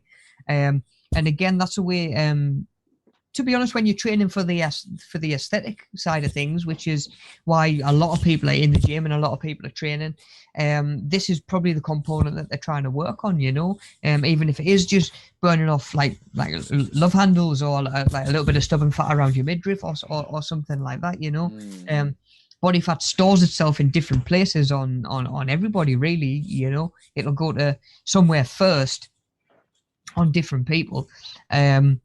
Some people gain it around the thighs, some people get it on their back, that little bit around your lats, or women where your bra strap is, that's normally one of the places that they'd say to us, that's like a problem area for us. And the way that we can monitor them, even specific areas, is to do like skin fold or like caliper tests. Which is essentially like almost like a big set of tweezers, really. Where you're just going to pick an area, squeeze it, get any sort of excess tissue in there, be it water weight or just a little bit of stored fat, and that'll give you an idea in measure or in millimeters how much of it is there, which can then actually be used to work out your body fat percentage. But we can go just from visuals as well. How are your clothes fitting you? Are you able to sort of come down a notch on your belt? Are you getting into a dress or a pair of jeans that you didn't fit into a year ago, or something like that? Those are all signs that your body composition's improving, and body composition's important to think about as well when it comes to weight, because of course that's what a lot of us track. It's data that we can track when we're training in the gym. When really somebody can be 8% body fat and somebody can be 20% body fat, and they can get on the scales and they can weigh exactly the same. I've had again people that have gone through, say, 12 weeks of personal training, that are the same weight on the scales, if not heavier on the scales, but down 2-3 dress sizes, because they've converted all that excess fat or burned it off, and they've replaced that mass or that weight with muscle, which ultimately weighs more than fat. So you don't need as much of it. You don't need to be as big or taking up as much personal space, as opposed to sorry, thank you very much. Being able to like I say, you might actually be a lot more lean. You might actually be in a little bit shape, a little bit more muscular, but physically weigh the same amount as when you had, more body fat and you couldn't fit into those items of clothing, maybe. So it's not just getting on the scales, and it's not just caliper tests and body fat percentage that can tell us if our body composition's going the right direction. We've all had that moment, where you go to put something on that you haven't worn for a while, and it's a little bit snug, it's a little bit tight. That might be whether that is, of course, just an indicator that your body composition's going the other direction. And of course, there's lots of stuff we can do to sort of start pulling that in the right direction. We don't need to get everything perfect straight away, which is something that I'm always trying to reinforce and mention as well, because it's human nature, isn't it? We want to be wherever we go, and we want to be there now.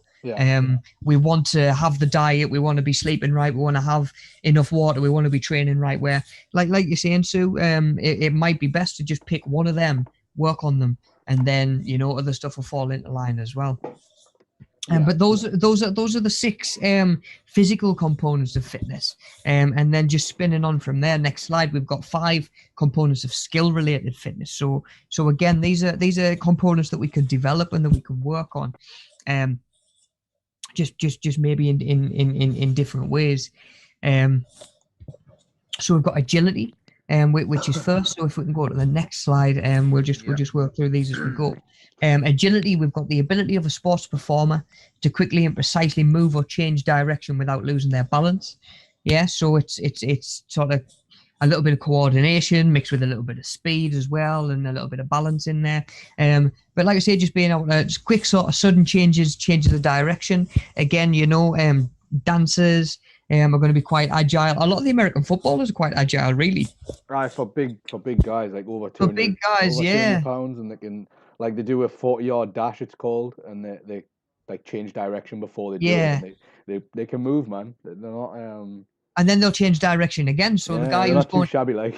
yeah, the guy who's going to catch him will dive. Yeah, they can't do it over a long And distance, but they can yeah, yeah, definitely move that is the in point. and out, and it's good.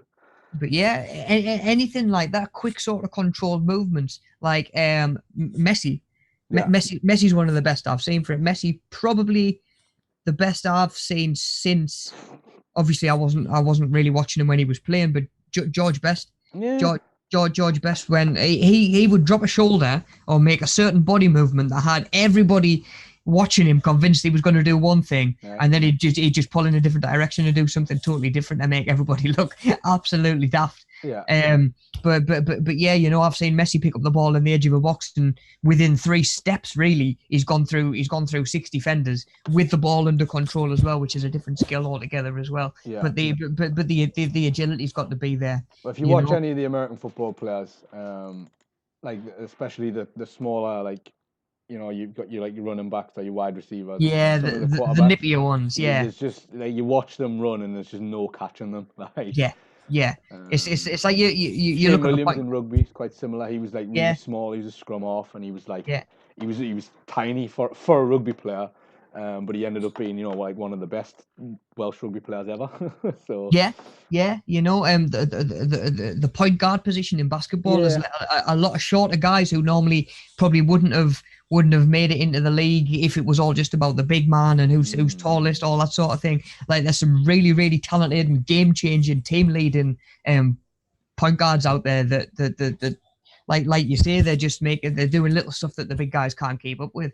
You know, which leads to, you know, different tactics and potentially a different way of playing the game altogether. Definitely. But yeah, agility comes into certainly so much sort of combat, not combat sports, but sort of competitive sports. You know, ball sports, even tennis, squash, badminton. Tennis, definitely. You know where you've got to hit the ball, and by the time you've sort of even thought about what's going on, you know, you've got to react to something else that's going on, which sort of leads to reaction time as well. You'll see in tennis when their agility starts to break down when they get tired.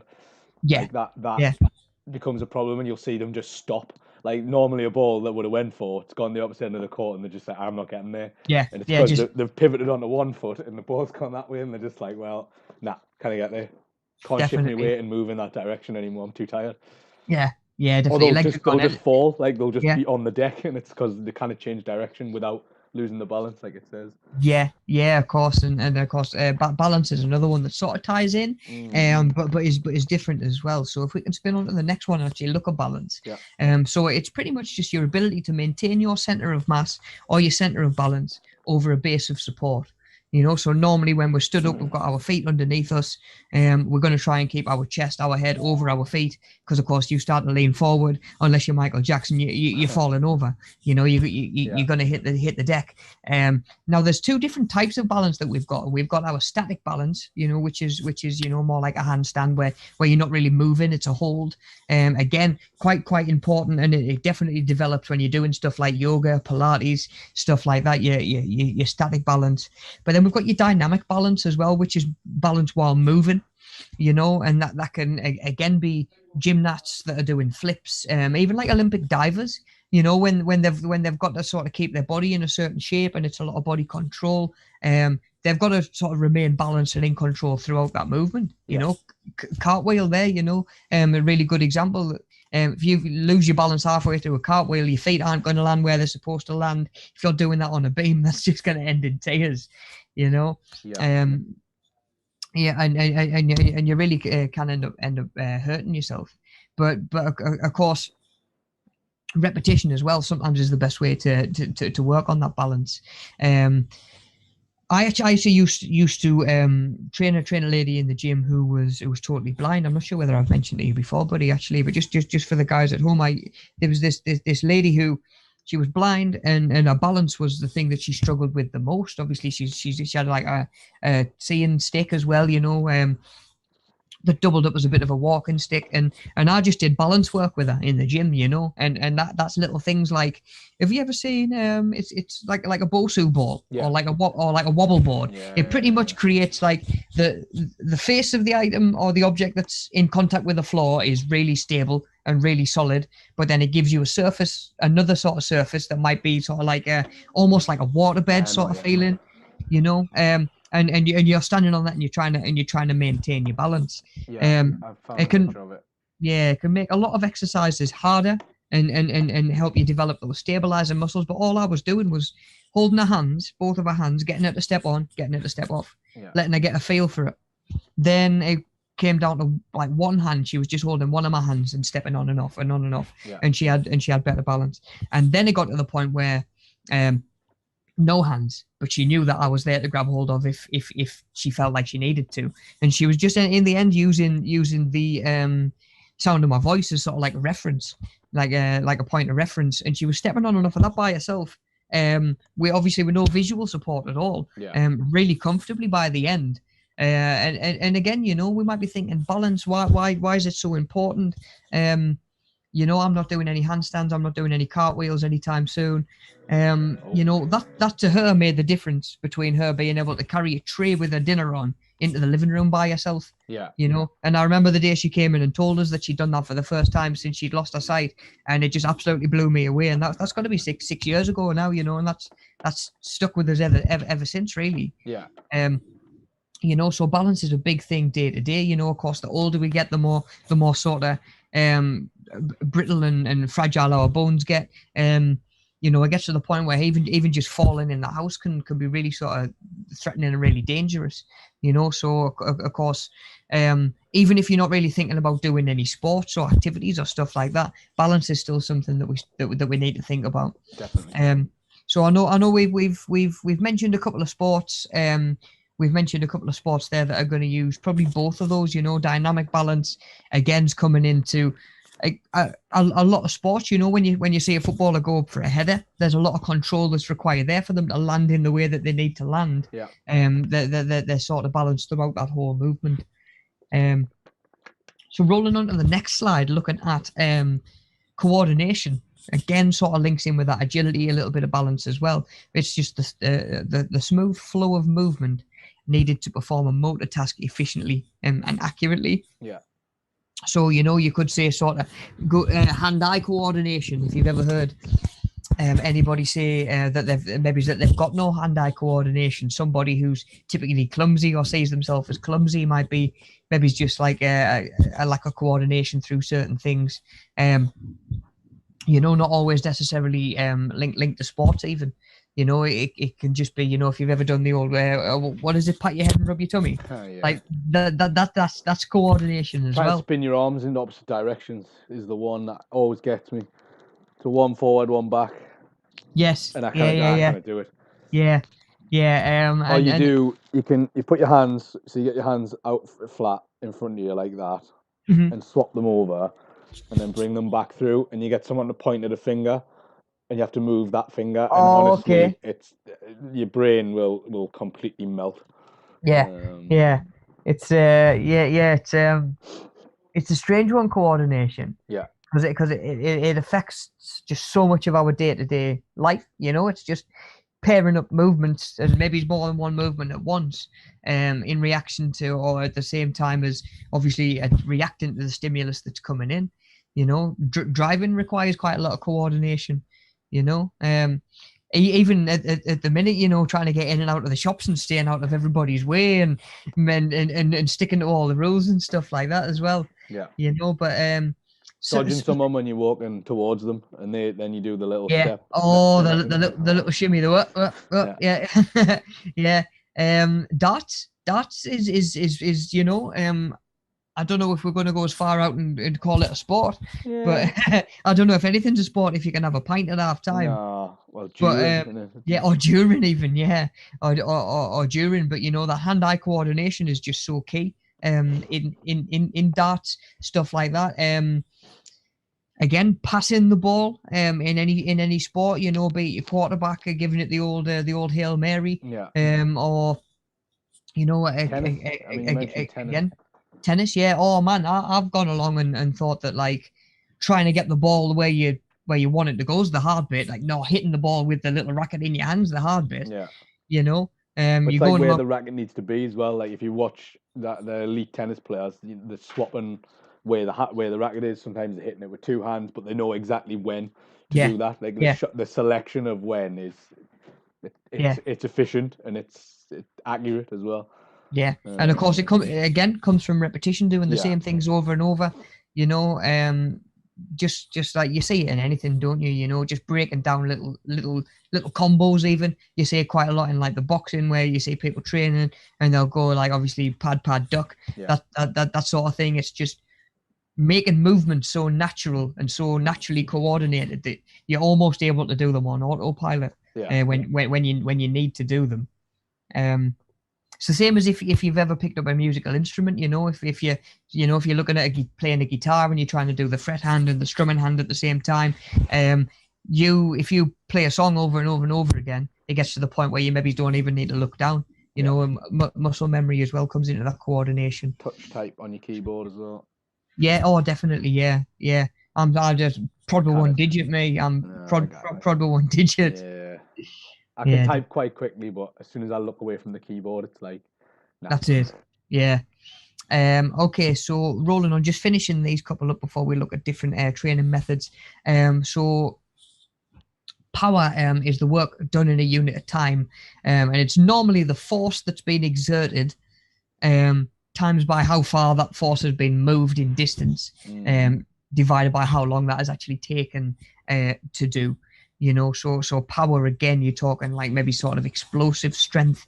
You know, if you've ever seen plyometric training, you know, where you might be doing like a jump squat. Yeah. You know, your aim is to drive with as much force as possible over as short a time as possible to get as high in the air as you can. You know, and like you say, that plyometric training is a different. It has a totally different effect on your body altogether. You know, if you're doing like jumping lunges and stuff like that. I've just seen Gary said he got pretty good at touch typing when not looking. I'm not surprised. All them hours on Skyrim, man. They'll do it. All the what is it? The text chat on online games. I'll be a nightmare with. I need my mic on. Yeah, the match is finished by the time I've typed out whatever I've got to type. Okay, so a sport that might require power. Again, we're talking probably quite explosive. You know, any like we're looking at earlier on with our muscular strength, you'll find that you can be as strong as most of them are, but if you don't have the power through certain phases when it comes to powerlifting and then big 1 rep maxes, you're going to sort of fall short. You know, it might just be the little boost that you need to put through your knees and your hips to get the bar from being sort of locked out with your arms as you give it the little sort of boost up and trap it there. You know, before you go to press, it might be the power that you're exerting as you go to do that press at the end to finish the lift. Because a lift might be sort of more than one step or more than one movement. But then we're looking at stuff like high jumping. You know, high jumping, long jumping, anything like that, because again, it's power over a short amount of time, and you're trying to get as much distance or as much height of it out of it as you can. You know, power isn't necessarily going to make or break your ability to throw punches in the boxing ring. It might help. You know, that power there, that equation there, pretty much breaks down. What is it? The 1 inch punch. Yeah. You know, sort of Bruce Lee punching his way through, punched his way out of a coffin, didn't he? With like something like that, yeah. I'm sure he did. Obviously, there's not much room in a coffin. I imagine there's not much room in a coffin to start generating force and to get like much of a run up or to get much of a swing. So to be able to just generate that much power is absolutely insane. And it is, of course, across a short distance. It's a lot of force, and it's done in not very much time at all. Yeah. You know, so power again. It can help in certain combat sports and stuff like that. But again, it's probably going to make the biggest difference in stuff like you say, buddy, like a shot put or a hammer throw or a high jump or something like that. You know. Okay, then we've got a reaction time. So reaction time. is the time it takes for an individual or a sports performer to respond to a stimulus and initiate their response. So the best example that I always think of really is if you've got a goalkeeper in football who's moved in one direction to make a save, but it takes like a bobble or takes a deflection on the way through, and now he's all of a sudden got to change direction and go the other way. Yeah. Like, yeah, that's being really agile to do it, and a lot of goalkeepers do have good agility to make those changes, but without the reaction time and your ability to respond to the stimulus that's coming in, to see the deflection and acknowledge it, your agility counts for very little, really. I've seen some of the training that the goalkeepers will do now, where they'll have like pretty much like just a wall with all kinds of unfriendly bumps and bobbles and sort of protrusions on it, and they'll just throw the ball at this wall, in whichever direction it bounces off, the keeper's got to kind of react and make that stop. So that's the way that we can actually work on reaction time. I've seen it done quite a lot as well at the start of. So when you've got distance races and stuff like that can be determined by split seconds, really. You're talking a 100-meter sprint, or you're talking even swimming. Them swimming races where they'll do one length and turn around and come back. Sometimes being the first in the water or the first one to react to the starting gun can make or break those hundredths of a second that can either get you a medal or keep you off the podium, really. So we can even do sort of training where we just literally doing the start of the race over and over again, where we're just getting used to hearing that gun go off or the pistol go off, and being able to react to it, So sports that require fast reaction times, again, guys, if you've got any that you think of that me and Hatham don't sort of get, by all means shout them out. But anything like that where there's going to be a ball in play or a live ball, like rugby. I can't understand how people play rugby without a good reaction time, because sometimes the way the ball bounces, as someone who played football like for years and years growing up, it's so unnatural for a ball to bounce on a corner and ping off in a different direction in a way that you just trying to read the bounce on a rugby ball is nigh on impossible. Especially when you're trying to do it, when you're used to doing it with a football or with something else as well. Yeah. But reaction time can make a big difference. Are you a striker that gets that's the first to a loose ball? Michael Owen he made a living off it. Yeah. Being in the right place at the right time. Craig Bellamy, another guy who played for Newcastle at one point, he was just always right place at the right time and really, really good reaction time. Just keeping him ahead of the competition. It doesn't necessarily make or break his ability to do it. I've seen professional footballers with terrible reaction times. I watched Newcastle in a time where Titus Bramble was centre back. We had Titus Bramble and Boomsong as centre halves at one point. Yeah. And there's no reaction time there at all. So it doesn't make or break their ability to do it. But the best of the best will not only have better reaction times, but they'll be working to develop their reaction times as well. I've looked at some of the training that Cristiano Ronaldo's done over the years, and it's not all just physical. It's not all just about getting bigger legs, jumping higher, running faster. Some of it is reaction time as well. I saw him do one, actually. I can't even remember what program I was watching. I saw him do one. He was running down like a wind tunnel, and he had trained police snipers, obviously not with live ammo or anything like that, but they had obviously like the sight that they've got, like the red dot. Yeah, they were trying to get a shot on this football, and he had to respond to seeing this light come on. Yeah.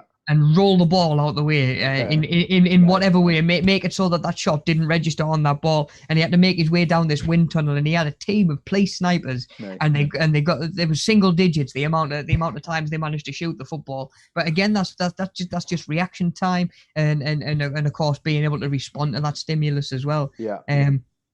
But yeah, some of the best athletes in the world are that way, because their reaction time can give them such an advantage over their competitors, really. And that kind of links in with what you mentioned earlier on, buddy, about sometimes speed not always being the most straightforward definition of speed, because the speed that they can react to that stimulus again is going to make a huge difference. So that's Yeah. probably a loose sense of the term speed that I would use. Speed in terms of reacting to something. But of course, now we can say that that's sort of reaction time, and the way that we would develop reaction time and the way that we would develop physical speed are going to be two totally different types of training as well. So being able to break down what part of it you want to work on can help you focus your efforts, which is something that we've mentioned this morning about just being able to like I say, just divide and conquer and do one thing at a time.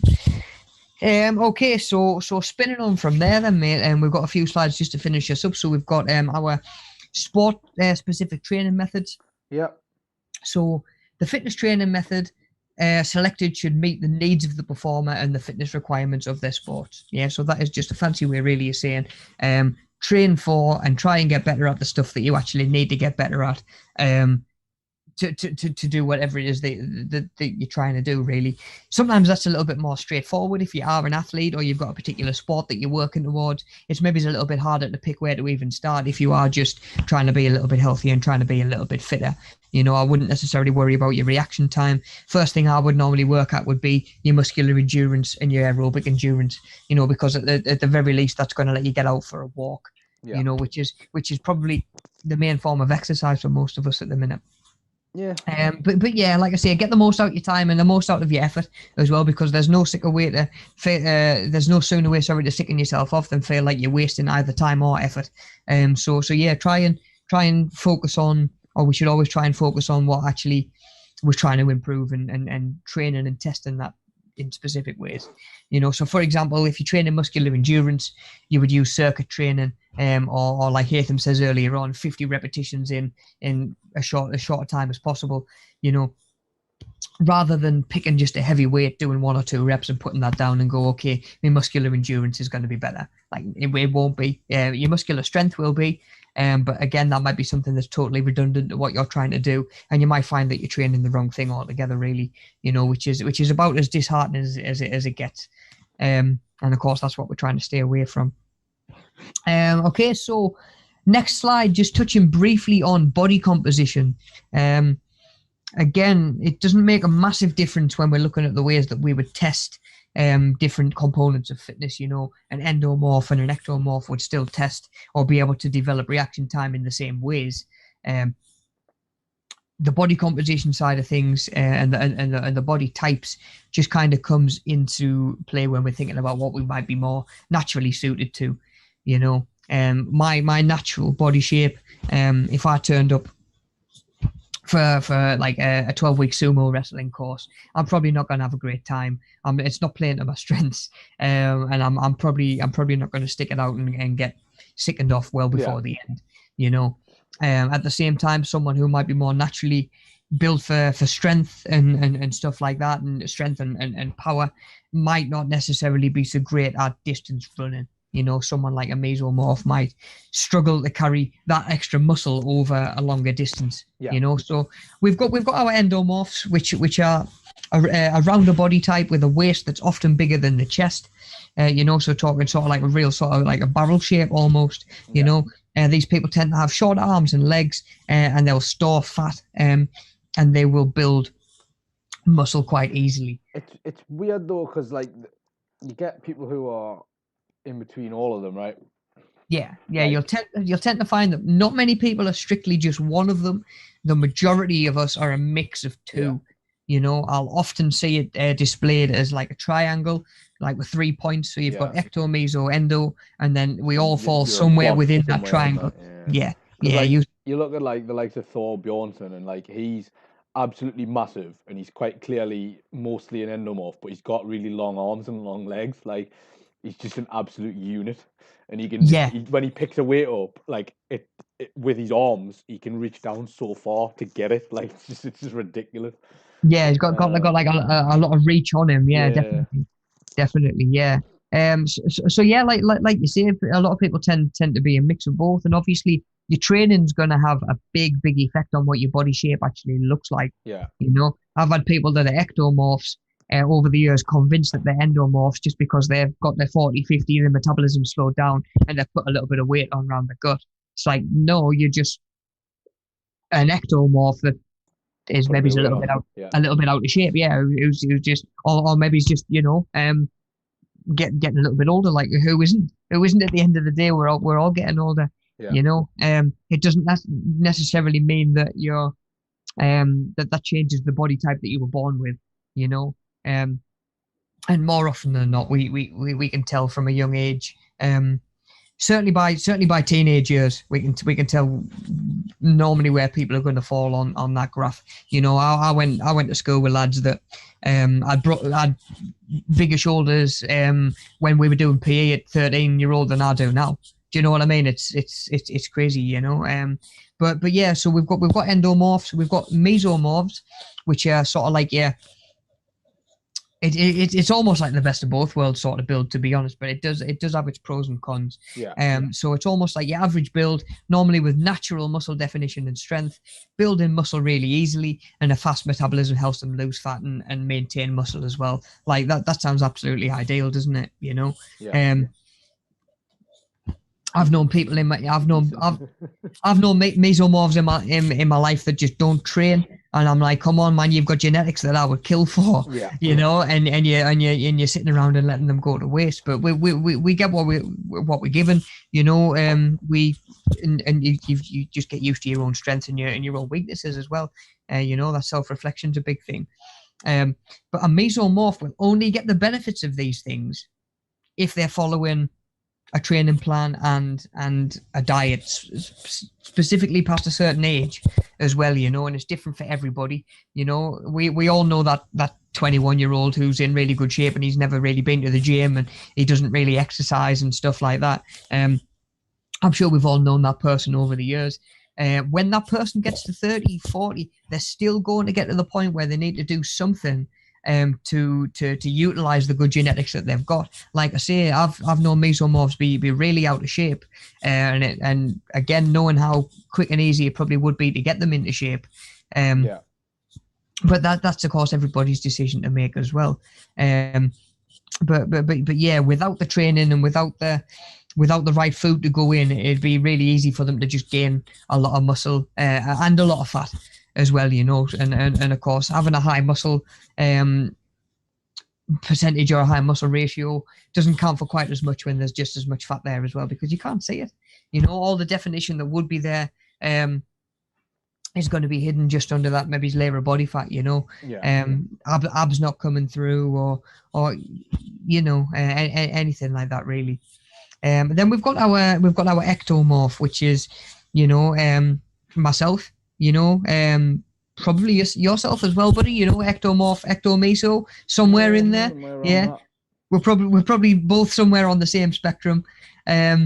Naturally thin, you know, people that are just genetically what you would probably call skinny, and will be, especially without training and supplementation and a specific effort not to be, probably going to be typically skinny their whole lives.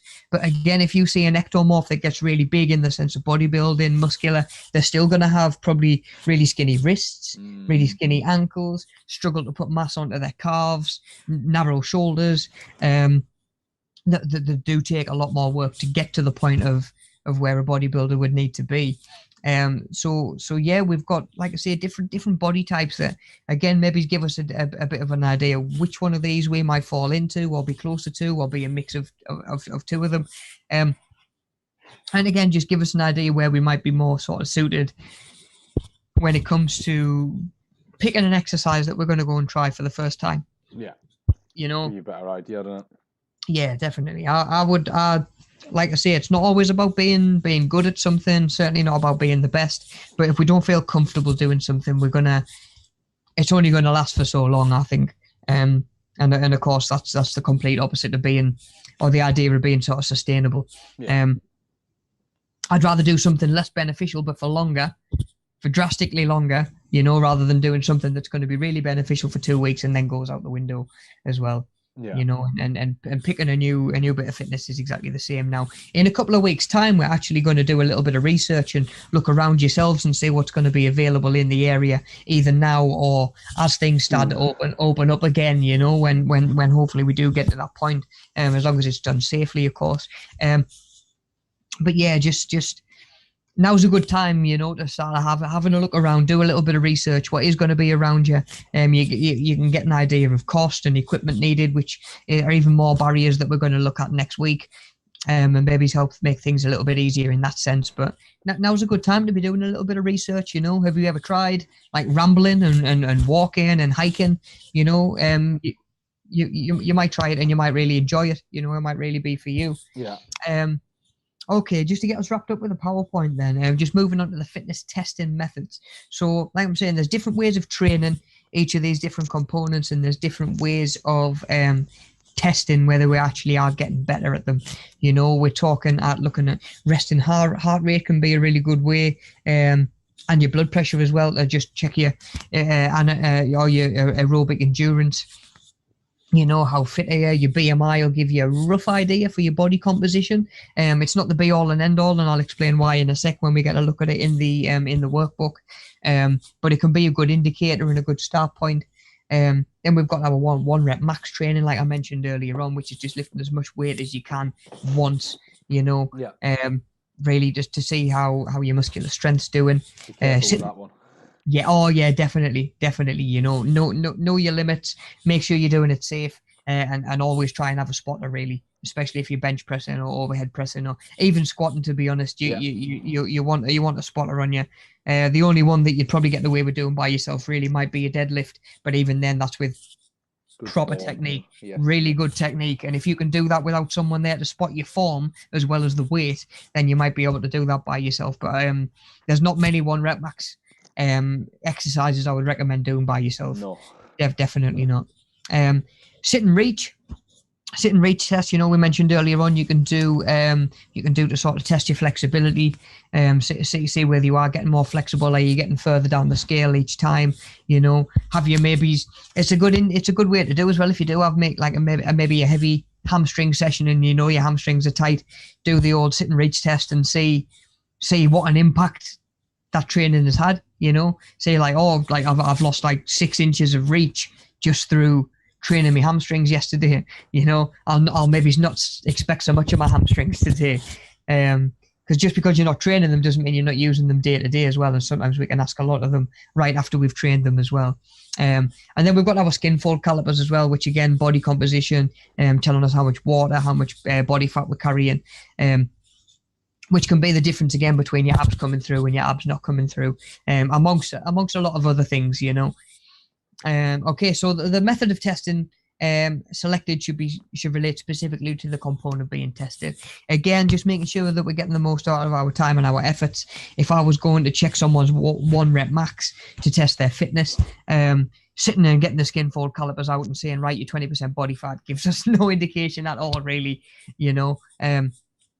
And is pretty redundant for what we're actually trying to test. So, yeah, you know, hopefully that's given you a bit of an idea about sort of really sort of splitting things up, breaking things down a little bit, and figuring out which component might be most important for you to improve on now, or which would be the most important components that you want to work on over the next 3 months or 6 months or whatever it's going to be.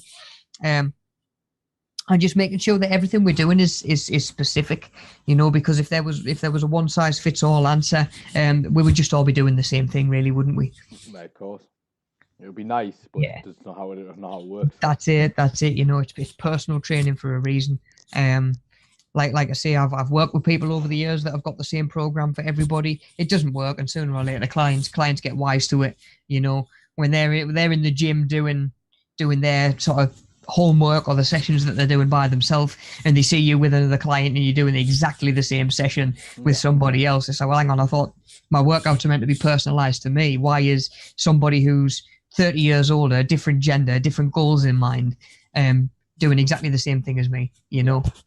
But yeah, it's got to be personal for us to get the most out of it. Blood pressure is a one that we can use to sort of look at just general fitness testing as well. So just looking at these last couple of slides before we look at the workbook, blood pressure it's needed to pump blood around your body. Without your blood pressure, it would just drop. It would just drop to your extremities. It would just drop down to your feet pretty much and into your legs. Blood pooling. So that blood pressure is what actually gets the blood to where it needs to be in your body, you know. And having looked at the heart a couple of weeks ago, we know why that's important, and why it needs to do that.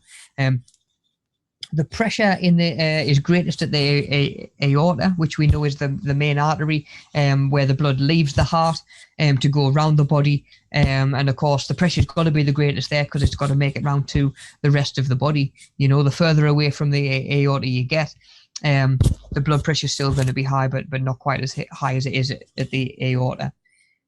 So I've done blood pressure readings before, and it's something that we do in the drop-in sessions when we're actually when we're able to do them in person. Sort of like the human MOT, like the human servicing that we do, just as like a little bit of a checkup, you know, see what's going on. Pretty much every time I give someone their blood pressure reading, the first thing they'll say is, "Okay, what does that mean? You've given me numbers, really. You've given me digits." Which might make sense to you, but it doesn't make any sense to me at all. So what we've got two phases of blood pressure. So we've got the systolic phase, or systolic pressure, which is where the heart contracts, which is, now we know, it's contracting to squeeze the blood out and force it around the body where it needs to go. But then there's pressure as well, what we call diastolic pressure, which is when the heart relaxes between beats. So almost sort of like as it's expanding again. And almost creating like a bit of a vacuum that, without certain valves in the heart, would try and suck the blood back over as well. But yeah, so that's the difference between systolic and diastolic. Systolic is when the heart's contracting. Diastolic is when it's when it's relaxing. Sorry.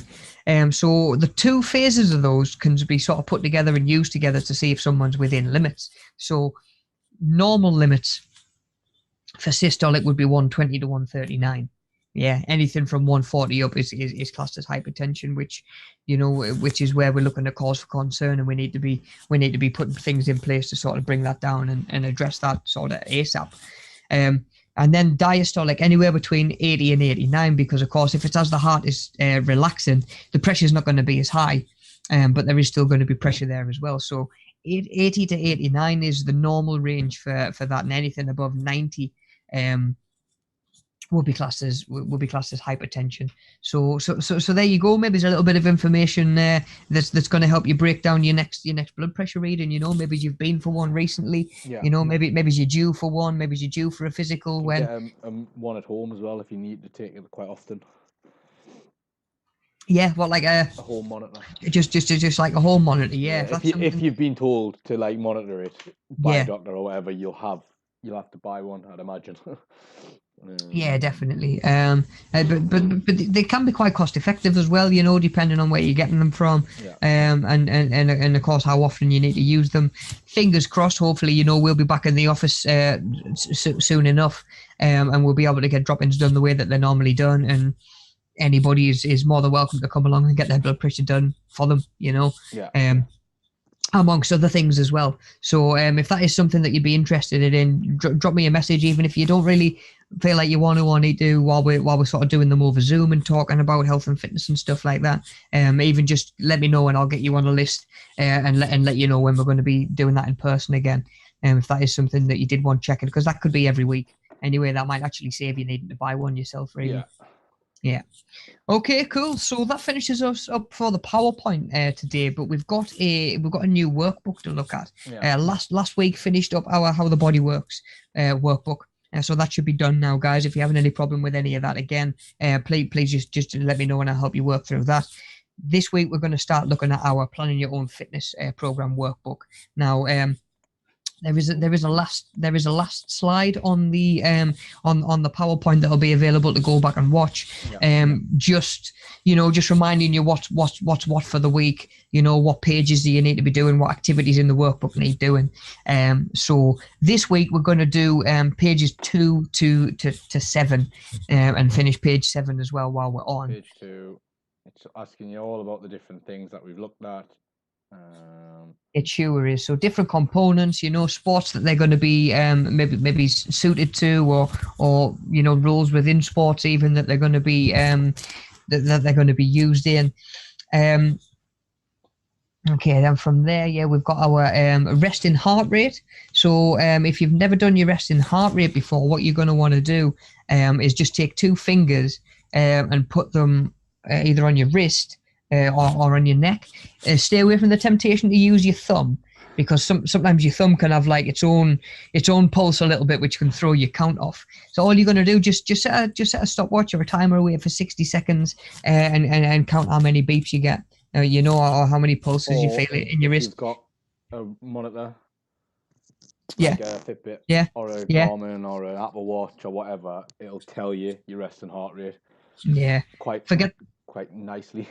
yeah. Forget that most of us wear them on our wrist these days. Mine is currently Yeah, 49, apparently. 49 resting heart rate. That's not bad, mate.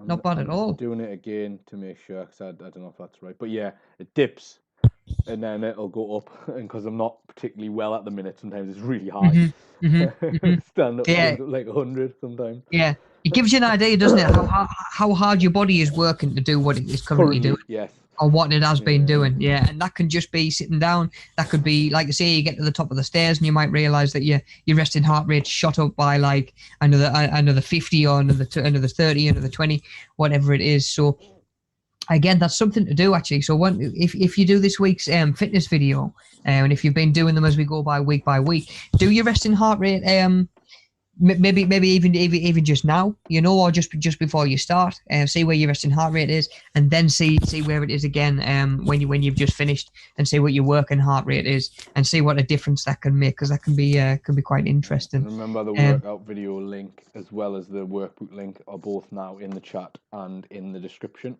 Excellent, buddy. Thank you very much. So our resting heart rate are going to go into that box there, and we've got heart rate zones, which we're going to look at a little bit more next week. But just have a read ahead and start getting a little bit of an idea of what we're going to be looking at. Yeah. We're going to be looking at different heart rate zones, and the way that being in different zones is going to affect your body and sort of force an adaptation. And like you say, buddy, with us having the sort of technology on our wrist that tells us where we're at, we can much more easily these days make sure that we're actually training in the zone that we want to be in. Yeah. You know, it's not always about going as hard and as fast as you can for as long as you can, really. So have a little bit of a read through that. Maybe if you do have a minute, or you wanted to read ahead for next week, we could do that. Just for now, if we scroll down to page 7, which is the BMI and the body mass index, which is something that I just like to mention before we really get to it and fill it in the workbook. But if you do want to do that this week as well, then you might as well, because all it is just finding where you fall on this scale. Yeah. So what it is finding your height and your weight, and just finding where they match up on this grid, pretty much. And then the theory being that it can tell you whether you're too heavy for your height. Yeah. And they've extrapolated from there. They take that to interpret whether you're overweight, underweight, obese, or whatever. Yeah, it's just a guide as well, isn't it? It is, yeah. It's a bit of a controversial one, because you could take somebody like an Olympic bodybuilder, yeah, even rugby players, you know, certain people that are in really, really good peak condition, and just because of their weight compared to their height, they might land as obese on that scale. Yeah, it's just a guide, though. It's not the be all and end all, but it just gives you a rough idea, doesn't it? Definitely, yeah, definitely. It gives you an idea sort of where you are. It gives you an idea how much your frame can take, so how big you can really get, even if it was muscle. Yeah. You know, like I say, I think I mentioned last week, that guy that I used to train with, all he wanted to do was get to 100 kilograms, and then he got to 100 kilograms and he felt absolutely awful. Yep. Yeah, he did. He came down to about 93 and he felt a lot more comfortable. So we've all got sort of like I forget what the term is now. But it's sort of like the maximum that our frame's going to take. Yeah, you know, it's almost like the human anatomy equivalent of hitting maximum capacity. You've just you've absolutely maxed out, and your frame's not going to be comfortable with anymore. But again, that's not the be all and end all. You know, I've known guys that are really fit, carrying a lot of muscle that would fall into the red overweight or obese section on there, and it's not always the clearest indicator. But like I say, it's a little bit of a guide. and it's worth looking at actually. So definitely. One more thing to note as well is the survey is in there as well. Yes, of course, yeah. So yeah, if you can get your BMI in that box for there, that'll do us for the week for the workbooks as well. Yeah. You know, so just coming back to that last slide of the PowerPoint, that again, it's there if you do need to go back and reference it without needing to sit through 2 hours and just try and find me mentioning what activities we're doing this week. So yeah, pages 2 to 7 of the workbook. Like Hatham says, the link to the survey is in the description. If you could just take 30 seconds to fill that out for us, that'd be great. That actually helps us do paperwork on this end, and it's obviously less that we have to ask you for as well down the line. But it's feedback's just as important to us as anything else as well. You know, what we're doing well, where we can improve, as always. You know, and then failing that, we'll be back next Tuesday, exactly the same time, 10 till 12, where we're going to have a bit of a deeper look into more specific barriers to exercise that we maybe face in day-to-day life. And how different being in different heart rate zones allow for different types of training and different adaptations from the body as well. So failing that, you should have your workbooks by now. Like I say, there's videos always there to come back to if you feel like you want to come back and revise anything. As always, the workbooks, they're not an exam. It's not like a memory test. Like I say, just come back and refresh anything that you need to. Your email's in there as well in the description of the video if anyone needs any help. Nice one. So my email's there if anybody does need to reach out for any reason. And then failing that, I think that's all that I had to add this week, buddy. Unless you've got anything you want to add yourself. No, I've put all the links in the chat as well as the description, so you should be good to go. Brilliant, guys. Excellent. Right. And have a good weekend as well. Yeah. Good luck with that. Have a good week, guys. And I'll see everybody back here next Tuesday. Yeah. Champion. Take care. Oh, see you later, guys. Take care. Yeah, we're done. 2 hours.